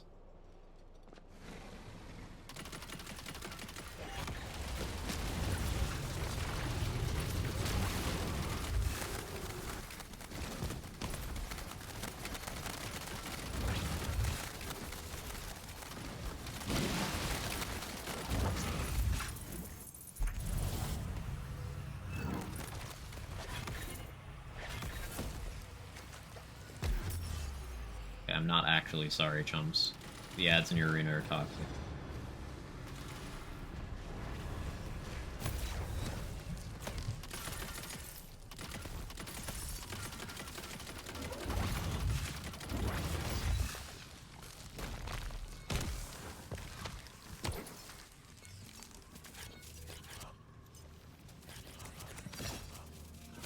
I need souls on this save now. Yeah. Ghostblade's a really efficient legacy hunt farmer. And now that we can spawn 3 at a time, I'm going to be chewing through those souls fast. Especially now that I need a lot more stuff from those legacy hunts. Like, I need to farm more Omega Rushes, for sure.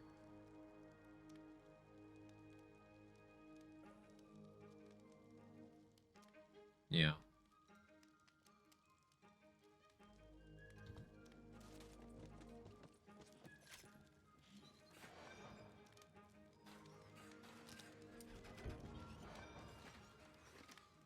Crying Apple got buffed. I need to grab that from somewhere. And say fast, some of them are super janky hitboxes. Won't actually get hit by Ghostblade. Being my biggest problem right now. Which is why you need another outlet of melee for when those hitboxes are doing their thing. Hexyblade is great for that, but also Stab-O-Matic. Reminded me I need to hit Shotgun Bunny for Stab-O-Matic. Trying to get a Caustic Omega, 10 drops so far, no Caustic. I only farmed to get 1 drop, and it was Echo, which is the one I was like, I guess I want Echo the most. But I do want like all the hilt mods, honestly, every single one. Caustic, Warrior, Ancient, maybe Archmage. Archmage is the one that I'm like, maybe I don't need that one. Maybe I don't need Rampage either. Like, except those two.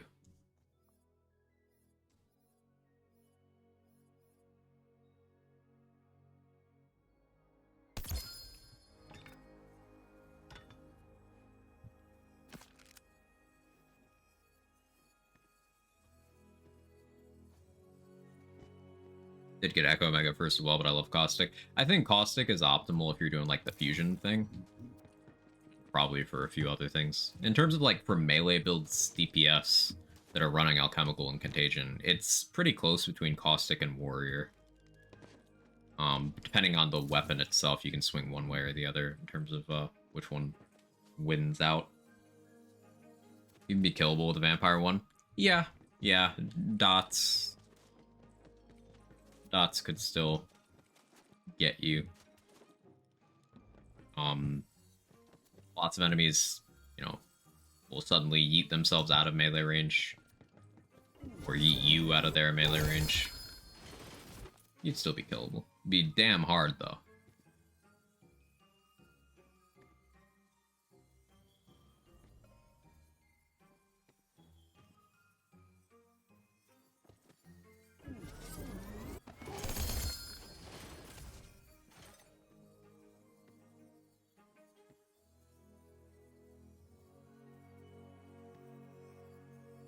Gonna hop over to hammer throwing immediately, but like, I want more of this. Especially now that we've got this Stab-O-Matic to try out. Gotta roll an enchant onto it. What do I put on this?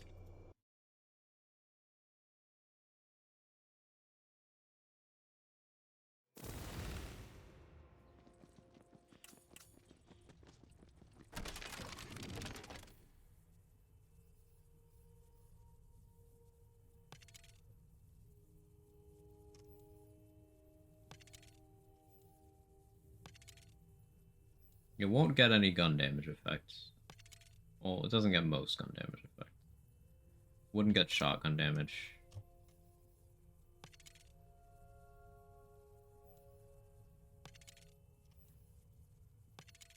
I guess fire rate reload makes the most sense for Stab-O-Matic. You fizz. Oh, right. Duh. Yeah, thanks, Scroll. My brain cell was on cooldown.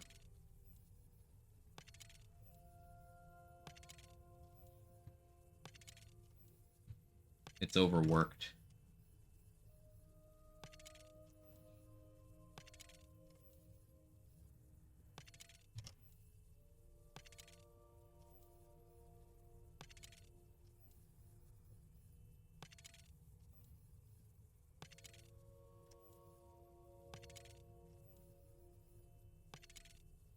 There we go.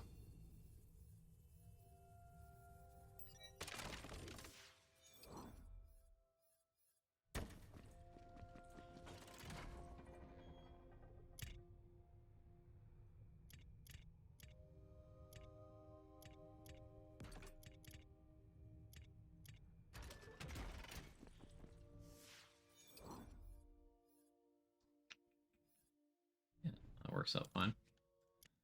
Save quit here, avoid health bug. Who's dedicated drop for Stab-O-Matic? Theodore. Molten Mirror. Is difficulty 3.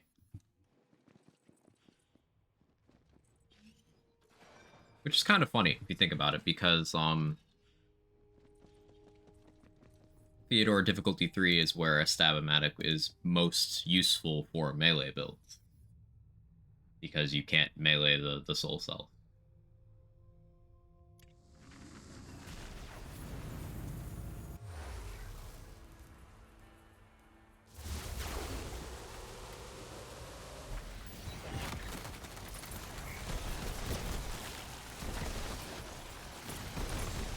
There's Blast built Stab-O-Matic. See, it's not that crazy. A Universal Soldiers, again, though. They reverted to vanilla. Do I have a universal soldier? I shouldn't. I mean, I don't. I don't. Okay. Never got Blast Shield Static Vanilla? Right. Redux reverted Blast Shield change? Yes. Which is something that I was in support of. I know I was also in support of the Blast Shield change in the first place, but the reason being, in the climate of build crafting now, Alchemical Agent is a problem child. Now, they quartered it. They quartered the output of Alchemical Agent in the content update, and it's still a dominant skill because it's one of those functionally unnerfable things. But giving it a competitor in Blast Chill is very healthy.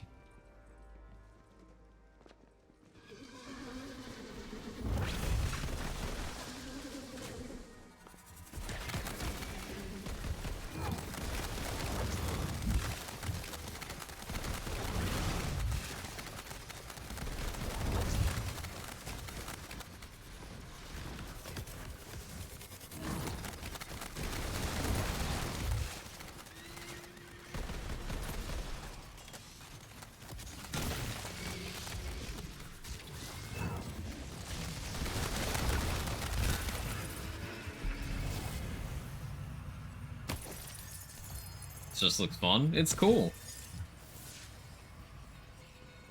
Keep in mind about Blast Chill, it's fundamentally inconsistent.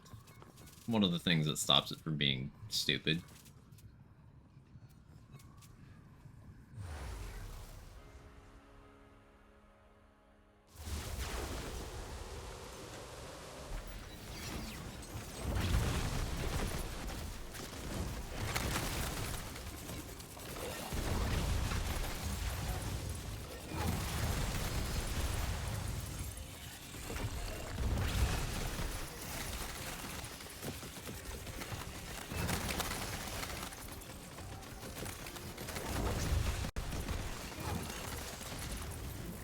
It's very fun. I'm playing basically BL3 URAD playstyle right now. I am incredibly squishy with no real way of recovering, but I hit hard.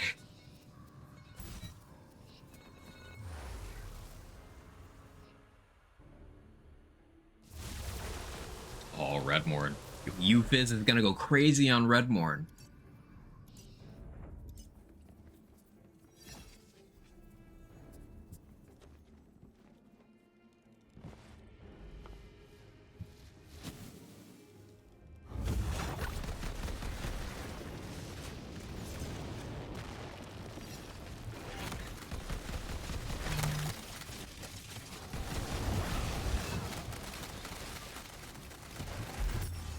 Yeah, Redmorn one-shots me, though. That is the downside. And hitboxes are still a concern as a Ghostblade gamer.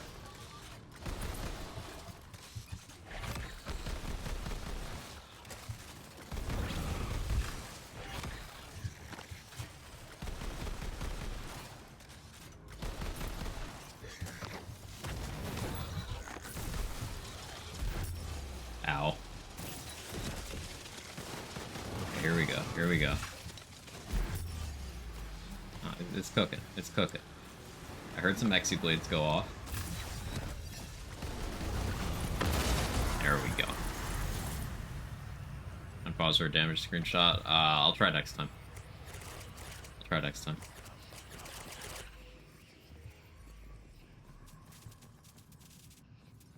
Still holding out for a extra projectile, extra charge, radius orb. I was expecting a blow up. It was immune to my cryo damage, so immune to my blast chill. Delayed it a lot.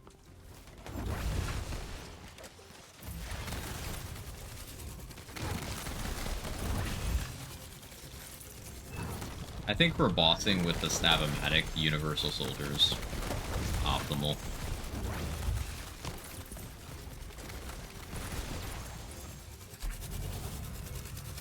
Maybe we'll hit the amulet bunny. Try to get a decent universal soldier. The thing is with that, the gun damage roll is wasted.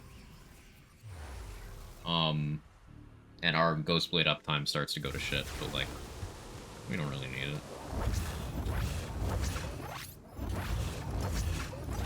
Like, we can't do that anymore if we switch to universal soldier.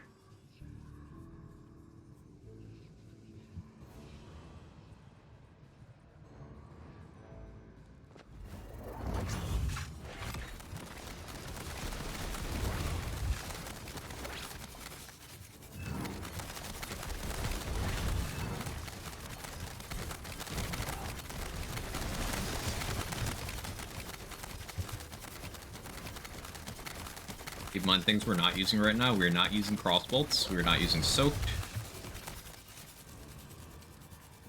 I still don't have a source of melee card right now, although Consec and Vanilla is melee card, so maybe it is in this too. Farmed Redmorn so hard the last couple days, got some nice rings, still a couple more I want. Yeah, Redmorn's one of those bosses you get stuck at farming for a while, because the things that he drops are just a lot of variance. Can make Redmorn farm really efficient, though. Barrage enchant change also reverted in Redux in order to find patch notes. The Spore Fuse not being damage source ability, I don't think that was.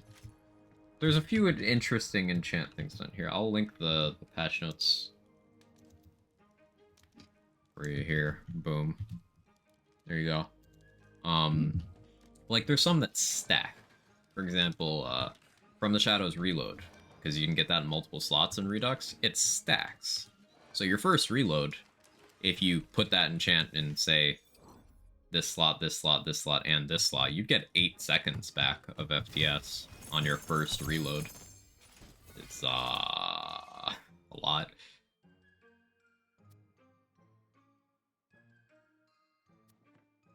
Did applying to Barrage itself, that too. Yeah, oh, you're thinking, like, in the same vein as what they did to Blast Chill. No, I don't think that was. I don't think that was.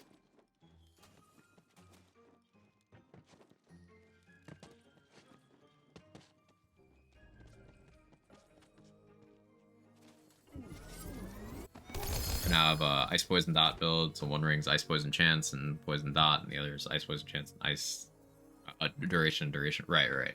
Duration is such a valuable stat. It's just uptime on your damage, and for Blightcaller, it's also uptime on some beneficial effects. I really like Demon Blight for the duration. Even if it didn't do the damage thing, it'd still be really good.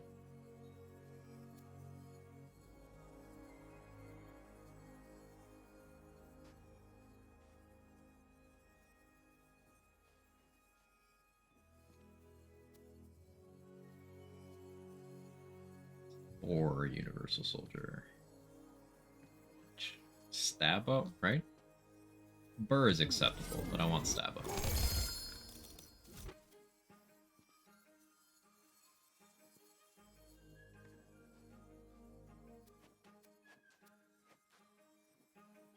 Guess we could always go to the source. I can check my bank, though. Surely I have one in there.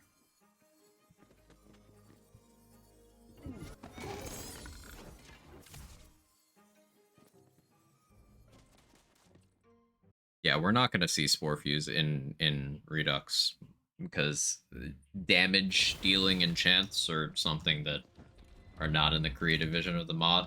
Which is, you know, there's exceptions, like damage dealing and damage increasing enchants are something they wanted to, like, damage increasing enchants are just kind of under more interesting conditions in the mod. But ones that directly deal damage, other than, say, melee singularity, are just not gonna be a thing. I personally, I strongly dislike Spore Fuse just because it forces you to rely on an inconsistent thing triggered by a shit action skill. So I'm not sad to see it go.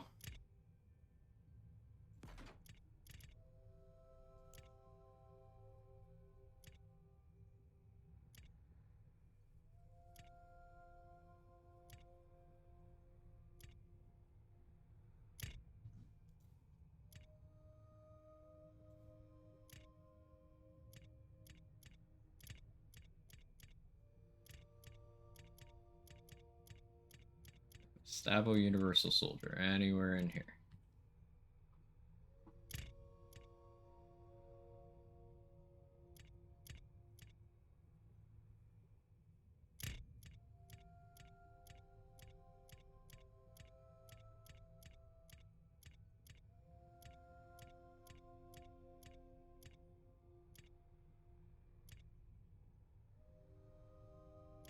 No. Oh, we keep going.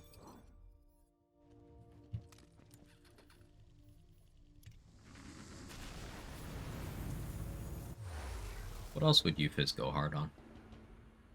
Hard on.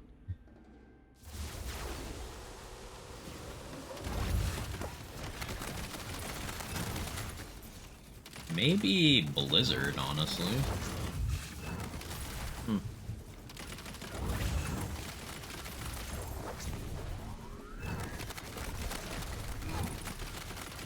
Drop them all again. No, that's okay.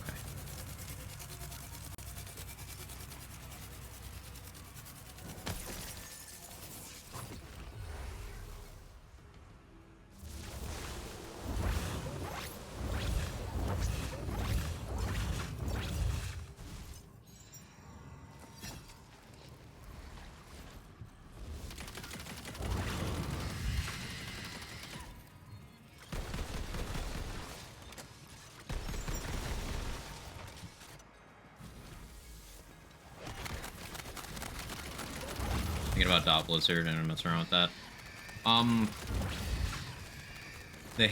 The damage per hit is so low that the dots are just going to be a bunch of chunk dots. Now, if you did like fusion with that and you somehow were able to get both poison and fire applying consistently, then maybe there's some potential to that. So, like if you did fusion, body rune, you would need like a poison buffmeister.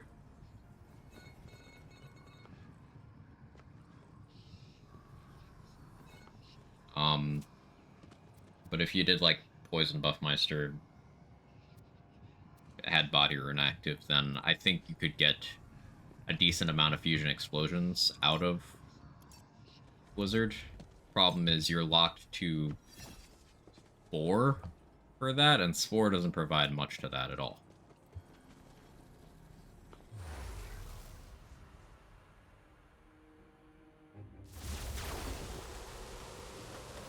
Be nice with Contagion. Remember, Contagion is just gonna... Like, it's not OG Contagion where you can make a junk dot into a good dot. Contagion will make good dots into great dots, and bad dots into still bad dots.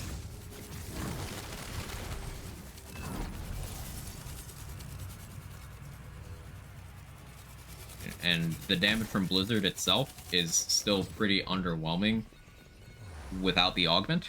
With the augment, it's really good. Without, it's like, And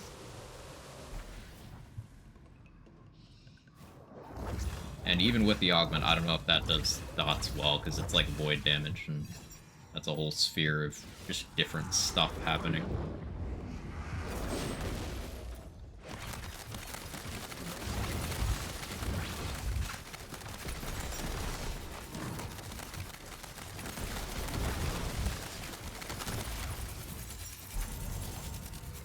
Wrath of Nature is the only selling point. Additive exploit the weakness, right?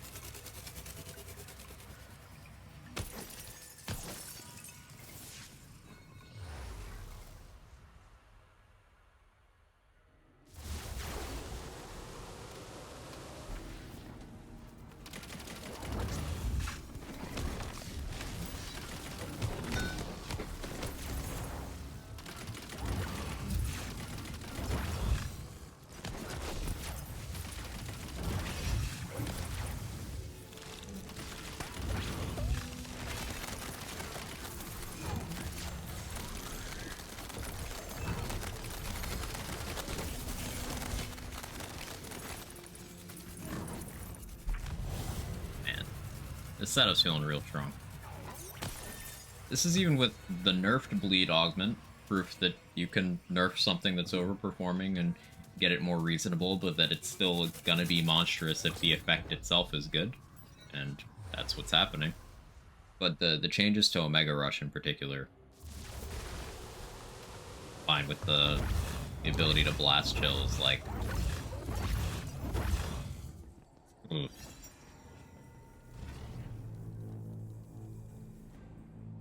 Try some teeth. Backup consec.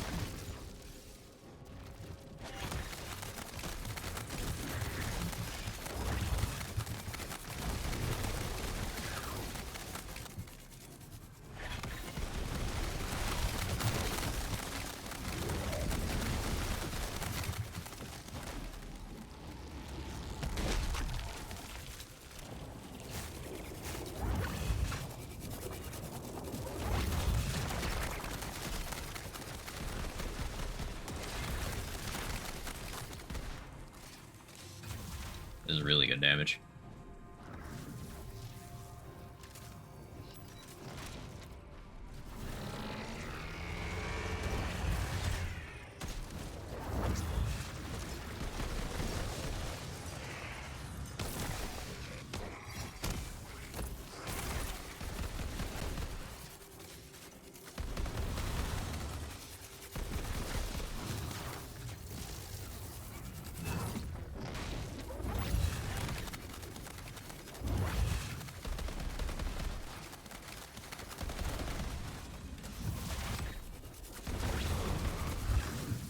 Ghostblade, you okay? Hitbox wise? You good? Good, big homie? Hey Scott, how are you? Good to see you.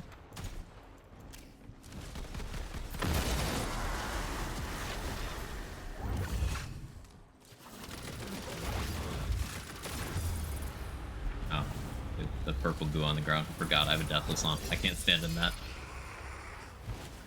Body Rune Wire Rider fusion gets real fun in mobbing. Yeah, yeah. Very fast fusion application. There's a bunch of things that you can. There's Body Rune plus Acid Rain plus Plague Storm plus White Rider plus Donkey. All of those just will generate fusion ticks very fast. Fusion's extremely good on Ghostblade because you can get Ghostblade to hit very, very quickly. Alchemical Agent will be a random element. Those can all roll into Contagion, which will be a random element. Each of those individual bonus elements can apply a dot, which can then Contagion. Yeah, you can. It's very easy to break Fusion. Fusion is very, very strong. And it's one of those things where you don't necessarily need to be doing good damage to get it to do good damage. Because of the number of things it's doing, and because of the nature of the explosions.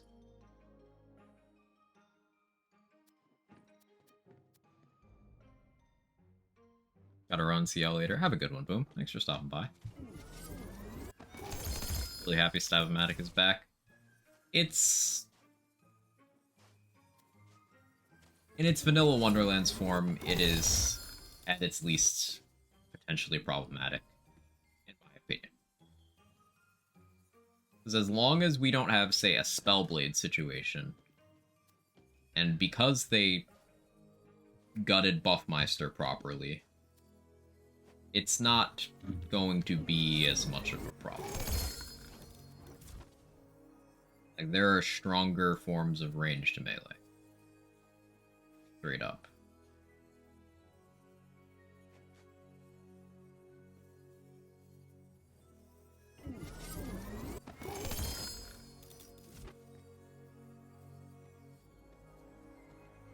There's still ways to get it busted, but not going to be as much of a problem.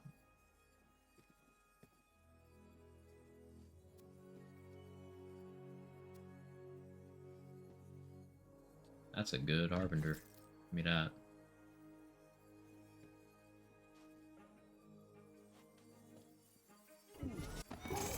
Mostly Abigs are playing a game where a Meldedrill and Dragonlord exist. Yeah. Ranged Blast Chill is really nice for that. It gives you an alternative to Exiblade. Or keeping a way of dealing with those enemies. So alternatives, just good. Options. Like, you could lean on Blast Chill Stavomatic You could lean on Exy Blade Blast Chill.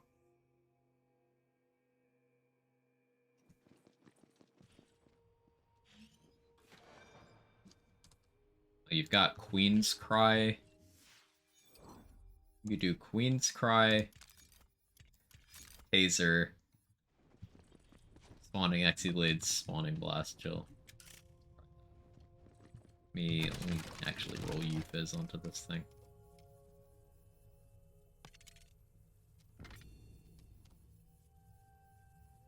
I should put it on Tooth Raider as well.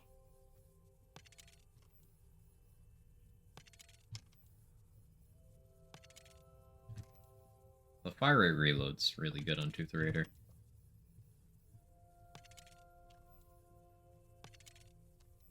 There's so many builds I want to try. Provided my internet allows me to stream as much as I plan on streaming for the next few days. We got lots of stuff to dig into.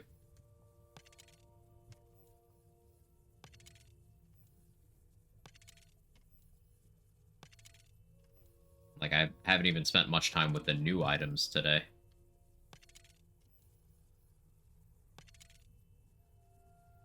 That inactive mean? The Chaos Tiers feature is something that is not in the Redux mod. If you see any items that have Chaos Tiers, they're not getting the additional stats that mechanic would normally give in vanilla, because the feature's been disabled. But, for example, this Tooth Raider is one that I got in vanilla at the Chaotic tier. Its stats are not at Chaotic. Basically, the short answer is it's a indication of a gun that someone, or an item that someone got in vanilla and they are using in Redux. It has no advantage. At least not because of that.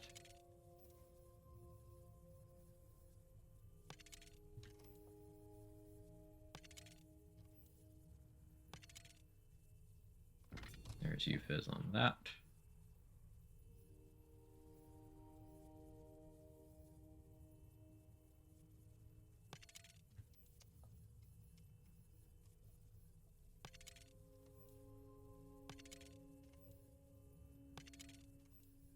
Game really wants me to slide and shoot some shotguns today.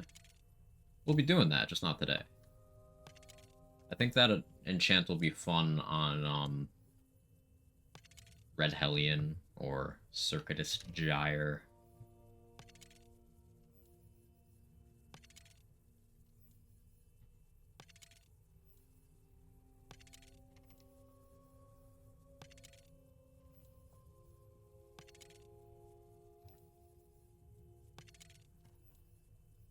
I do want to try the FTS reload stacking. That could be really cool on some guns. Especially something like a ski prod where you can reload really quickly and very frequently. You'd hit the diminishing returns quite quickly, but if you say switch to that when you were low on FTS, after using a gun you don't have to reload, you can maximize your duration. Like if you burn it all the way down to like 2 seconds left, and then you just restore 8 seconds, it's pretty good. Sometimes vanilla items will have different stats to make sure you got one that fits in balance to recommend to refarm the item. Right. I use vanilla items because I know which ones roll differently. Like, for example, you don't want to use a Chaos-tiered Omega Rush, because that is a conversion of a Twin Soul, and Twin Soul in vanilla is able to roll 2 hilt mods and every element. Omega Rush rolls 1 hilt mod and only dark magic, so that's one that you want to be like careful about.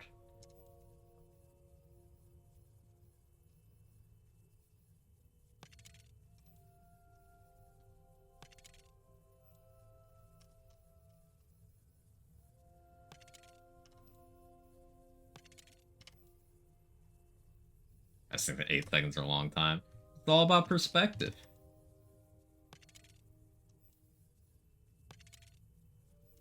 Holding up your entire body weight on 2 fingers for 8 seconds is a long time.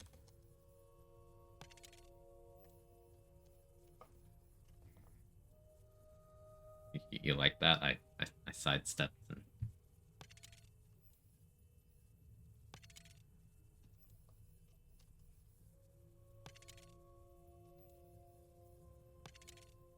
Show me Euphys. Frozen Orb, another example. Vanillas are way lower damage. They buffed Frozen Orb, and I don't think they needed to. Frozen Orb and Vanilla was already cracked with a supporting build. That's a buff that I feel like will be reverted at some point. Granted, I'll have to test it on a spell focus build in Redux, but like, yeah. Mr. Viper, how we doing? Good to see ya. Viper, Ghostblade is Ghostblade got some new toys. Content update. It got some new toys.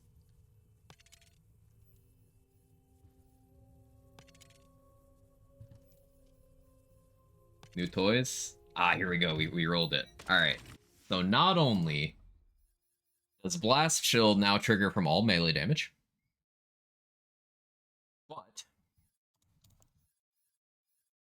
Omega Rush is no longer shit. It's now got a positive crit mult and can roll hilt mods.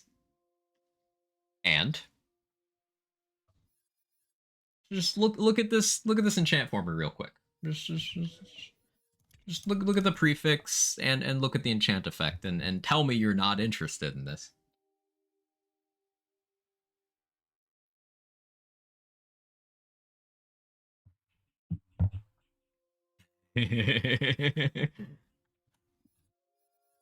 So we're doing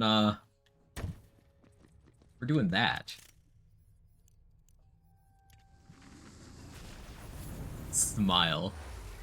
Euphys game it? Yeah. My return as Deathless Gamer? Yeah.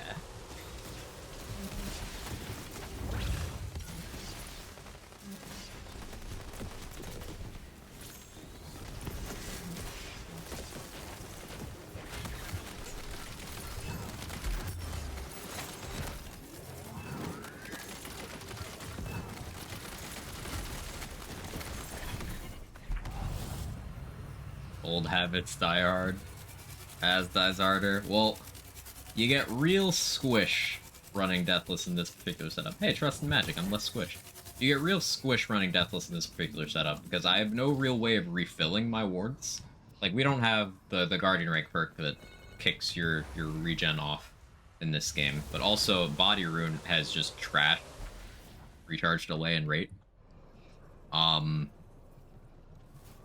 But it doesn't matter, because we just have damage. So, like, whatever.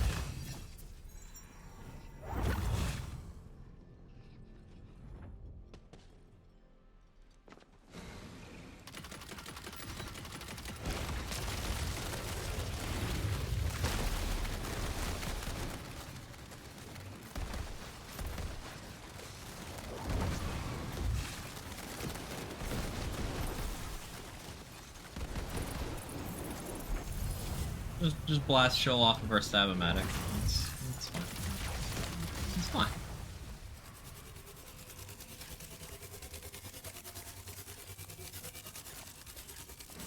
Oh wait, this is a new one.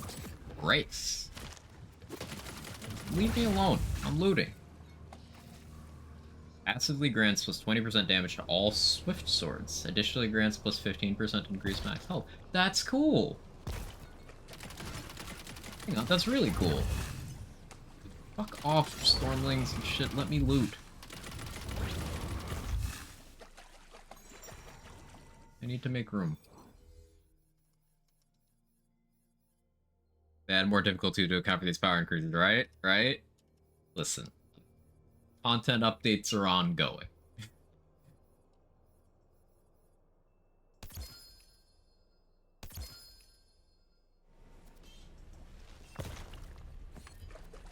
%20 damage to Swift Swords, huh? I wonder how that calcs. That's gonna require some testing.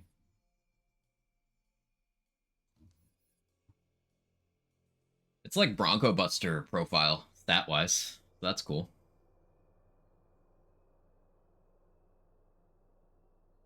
Max health increase isn't bad. Capacity, though, it's like Bronco Buster. Very short delay, very fast recharge rate, low capacity. Mega Rush is Swift? Yeah. Do you hear something? I believe there's a Kevin near you. What else is Swift? Do I have other Swifts here? No. No, I don't. So, Omega Rush and Twin Soul are the most notable Swifts.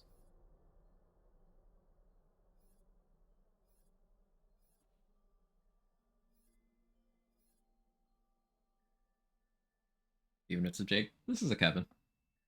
There's a Kevin right behind me. In time for the Jake camp. Jake is on the ground over there.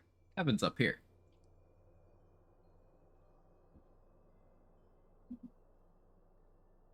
How you doing, Raid? Good to see you. Cat. Look how cat this cat is. He's extra cat. Mike isn't picking it up right now, but he's purring very loudly.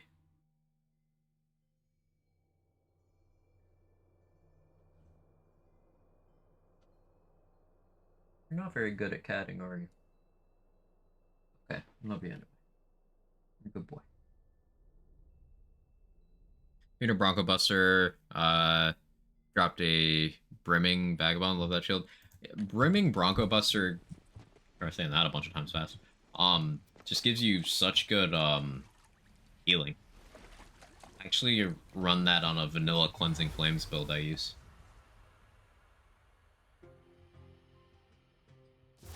I'm trying to put money for no beanie routine.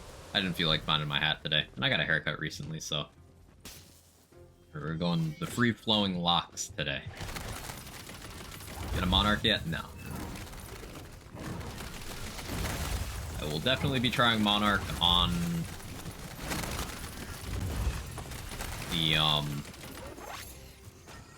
the Mist Dancer setup, probably. A lot of play the angles. Can do FTS stuff. Be pretty good. Be pretty good. So maybe I try it on the Wildfire. Because that setup has a ton of fire rate.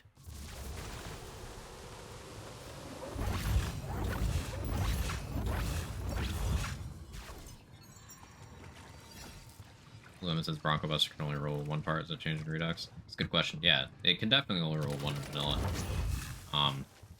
The one I run is just one brimming part. But I don't know. Maybe it's different in Redux? No idea. Nice Echo hit there. Blast Chill and the dots building up Echo is just so nice. Now, a byproduct of this Blast Chill thing is, yes, Frost Shiver is further cemented as the melee multi-class. You can melee with other classes, but unless you're doing it specifically to get, like, a Clawbringer action skill, it's just not going to be as good as doing Frost Shiver melee, but everyone knows that.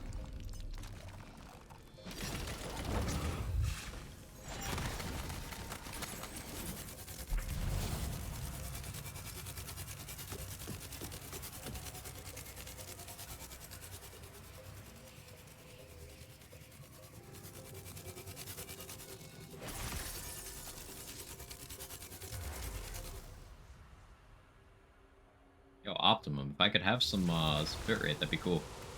Cement said the OG Blast Chill change was a good one. Yeah, I think, so this is a change that I'm in support of, Viper, and the reason is that Alchemical Agent is a problem child and has been acting out. Remember, they did not nerf Alchemical Agent going into Redux. Now, in the same update as them unnerfing Blast Chill, or at least reverting Blast Chill, let's call it that, they did quarter Alchemical Agent. They quartered it, they nerfed the Ghostblade Augment, which was justified, it needed it. It's still overpowered, but yeah. They lowered the power of a bunch of problematic stuff in Stabomancer. Stabomancer remains head and shoulders above other classes for melee, but now Berserker competes because of Blast Chill. You can just do both, but Blast Chill is now relative in power to some of this stuff. And I think that's a good place to be. That's a good place to be.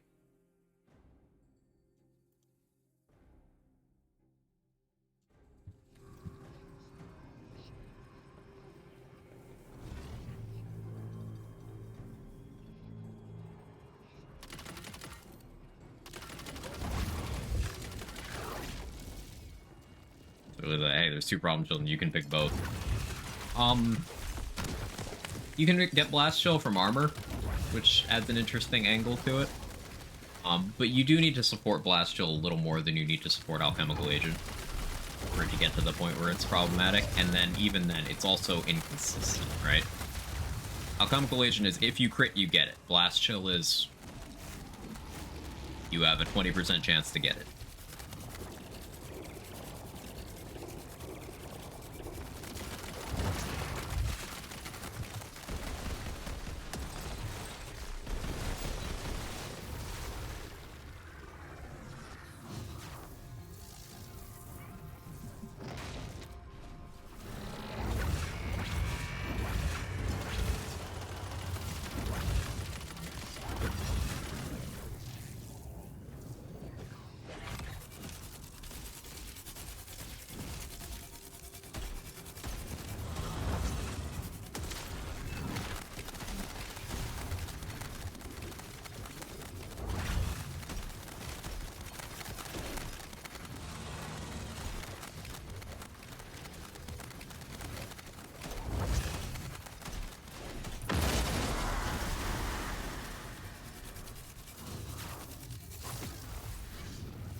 Stood in the purple. Deathless moment. Would reducing the consistency of alchemical agent be a good path for a nerf? I'm not gonna say no, because I don't know. But, like, alchemical agent is one of those effects that as long as that's the effect, as long as it is a dot based on impact damage, it can't be balanced.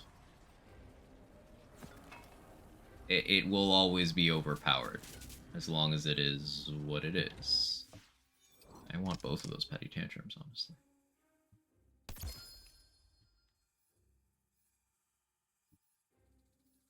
Too many fusions on me. I don't need all these.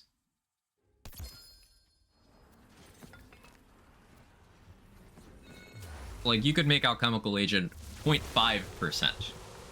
In vanilla, it's 10%. You can make it 0.5%, 0.5, half of a percent. Still strong. Still strong. It's just because a dot based on impact damage is a game changer. And the fact that it's on the character that also has contagion. So you can have another chance after you apply that to double dip your status damage and reroll it into another element as well. You can't really stop alchemical agent, but you can make it less dominant, which is why nerfing it is still a good thing.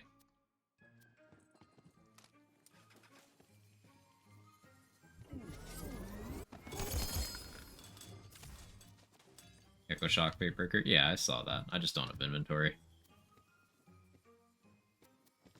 Fatebreaker's very good, though. Big capacity turtle. Nice.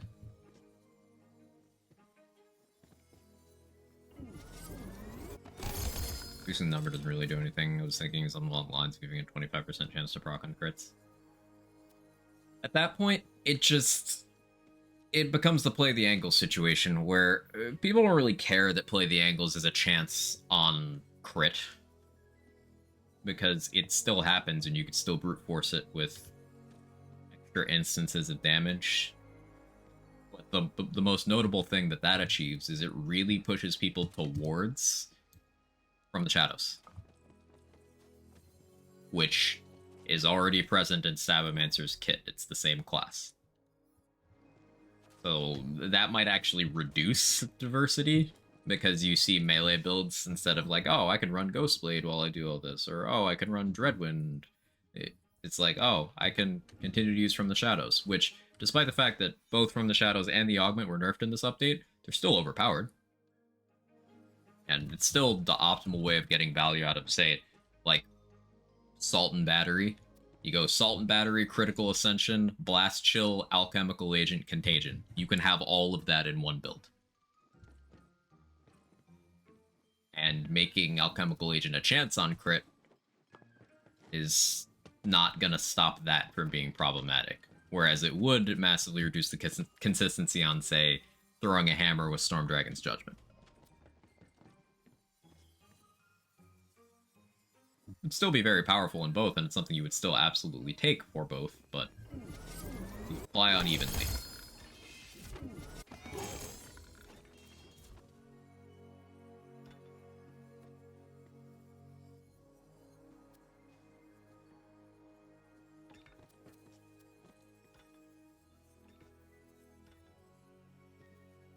In almost every case, if they were to say, buff every gun in the game by 10% damage, every gun in the game gets 10%. Unless you have some sort of double dipping fuckery going on.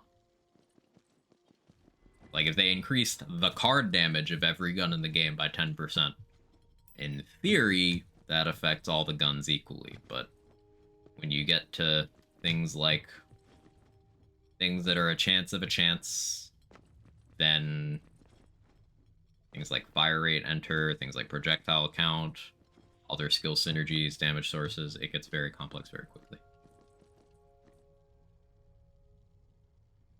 Doesn't change the fact that stab ult is still about 20 times triggered a second, right. Like Blast Chill being inconsistent is only really a big deal. It's still a mitigating factor. It still absolutely limits the craziness, because imagine if you get Blast Chill on every hit. No, not okay.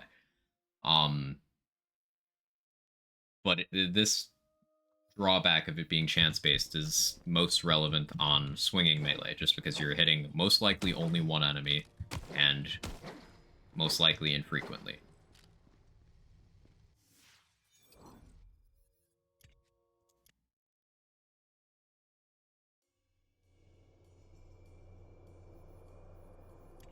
Wouldn't affect all guns equally, the distance between each would grow, because damage uses the number.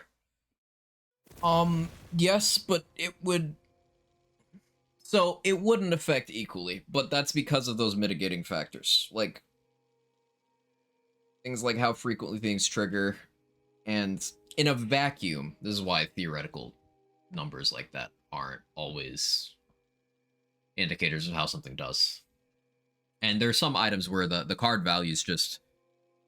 it's hard to figure out even where they're coming from. Like the White Rider, for example. What the fuck does the White Rider's card damage even mean? It does not link up with how much damage it does in dual beam, in single beam, with ×1, with ×2. What does a White Rider's card damage mean? I don't know. So how can we tell what a 10% global buff to every gun in the game, card-wise, would do to a White Rider?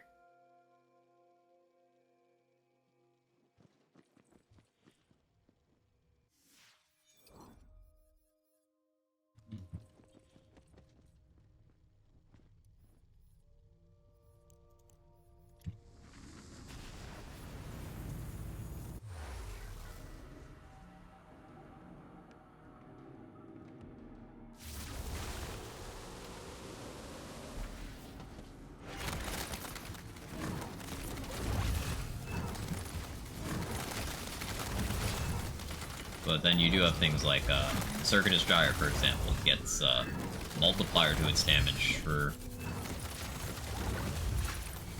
how long you hold the trigger down. Increasing the base of that by 10 means it's getting to a much bigger final number than increasing something that just the card damage is what it does.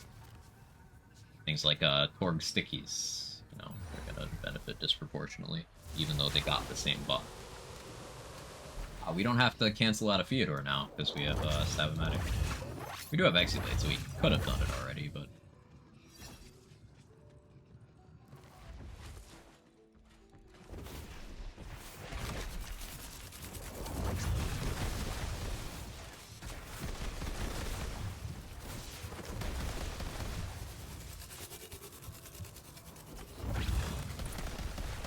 Here's another fun thing you could do. Stab-o-matic build with fair share.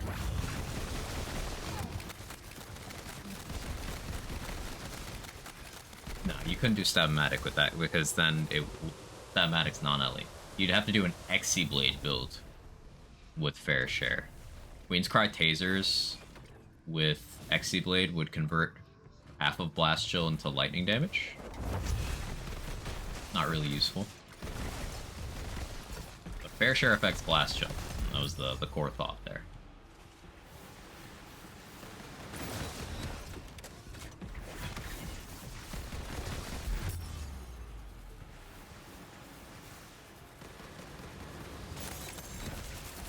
Frostwilder Stab-o-matic build could be pretty interesting, actually. Like, you could go freeload for the free shot. One of the very few downsides of Stab-o-matic when fully built around is sustaining it. That's why Universal Soldier is so good. Despite the fact that it doesn't provide, like, anything else to you. You don't get an element. Not that you could benefit from that. Not directly, anyway. Still getting a Frost boost would be good. Because your bonus elements in Blast Chill.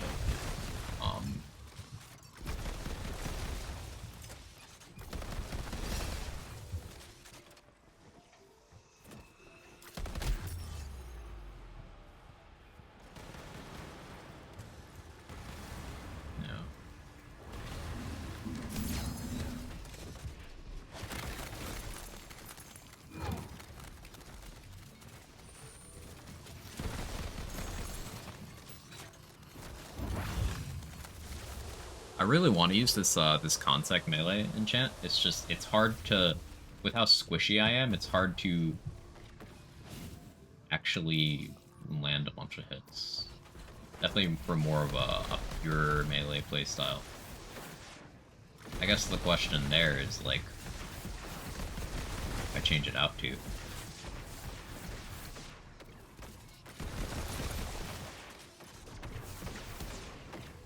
Does radius affect Blast Chill?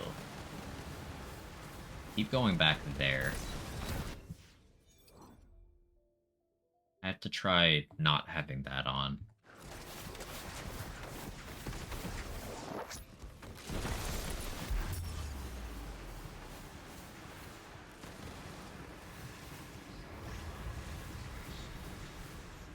Follow me.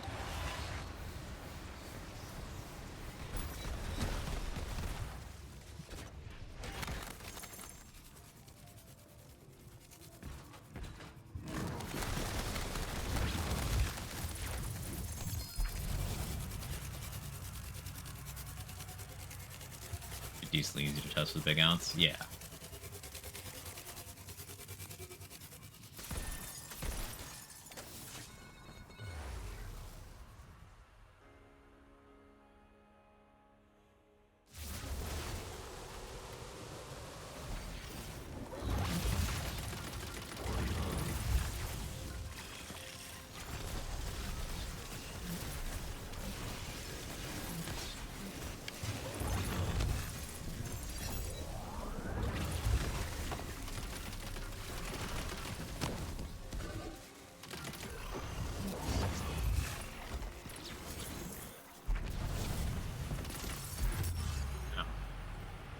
This moment.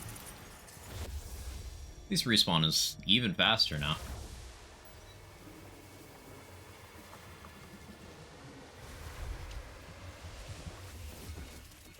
Yeah, I don't even have time to tap out and check stuff. Triple crit chance time skip. That's very visually satisfying. 39% base crit chance on that.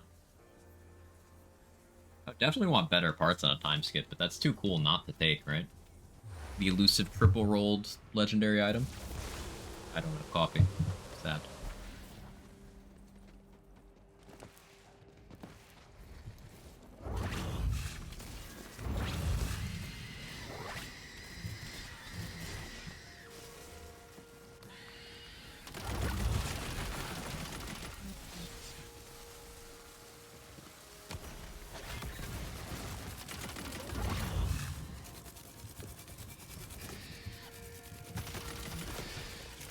I got the the interpretive dance wrong. Okay, there we go. Position now. Look at that beautiful blast chill.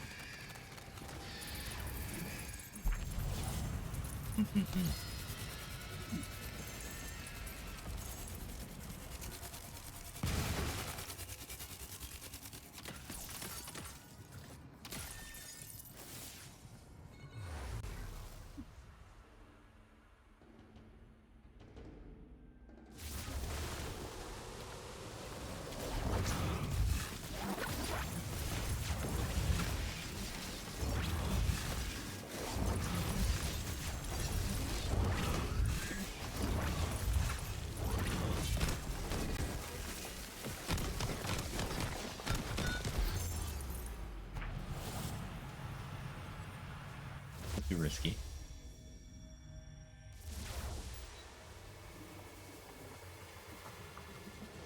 Omega Rush is good for swing DPS now, though. I mean, it was already... That was already its only real area. And it only really did that if you were going non-crit calculations. But now it's just, like, good. It's just good DPS in general. I guess one of the few areas where it's not particularly better than anything else is Dreadwind and Exeblade, because those don't care about your swing speed. Also, Storm Dragon, Judgment, Cleansing Flames. But it's still decent crit chance and crit damage. Lunge is useful. Sometimes. Gets help mods now. It's just really good for Ghostblade and for if you're swinging a melee weapon for damage.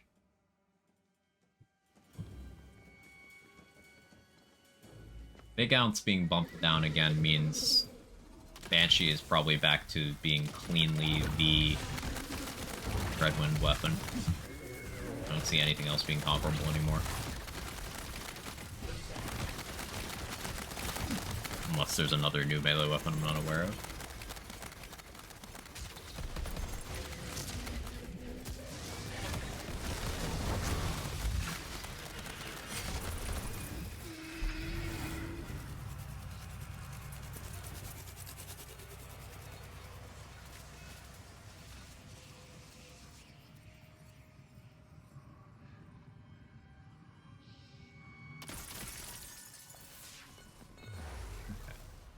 That's it for Universal Soldier. Hey, crit explosion. Still haven't tested this.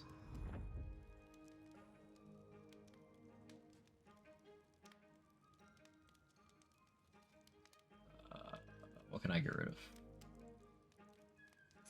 Get rid of that before I can think about it. For lessons just not be rare, can you get one drop? Yeah, they're rare. Still not as rare as getting specific rolls of a lot of other things, but yeah. You can sometimes spend a while stuck at a Deddy farm. At least for visuals, Big Ounce does not increase blast shield radius. Now that's not always an indicator, because for example, Laser Hand's visual doesn't get bigger, but Laser Hand's splash radius does get bigger.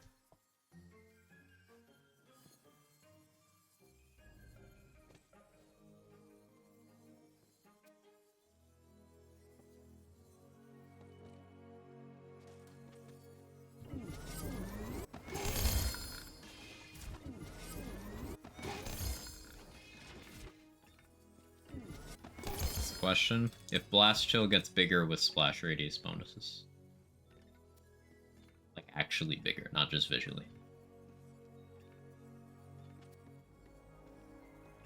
I could test it, but I just don't feel like it.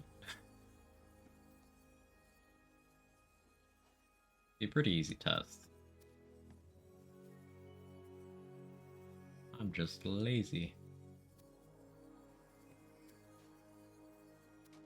I'm also not streaming anymore today. I'm gonna say yes, but my sources I made it the fuck up based. Got a source for that, Senator. Love that video. Yeah, I would go longer, but it's hot, and also my connection is shit. And I don't want to subject you guys to more 240p me thonking today. More tomorrow. Oh, hi, Felicia. Did I somehow know that you were here?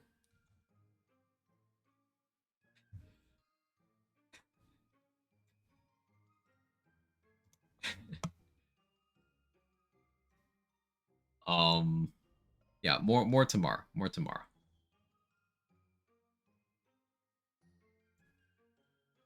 Lazy's on BL2. Head over to Lazy.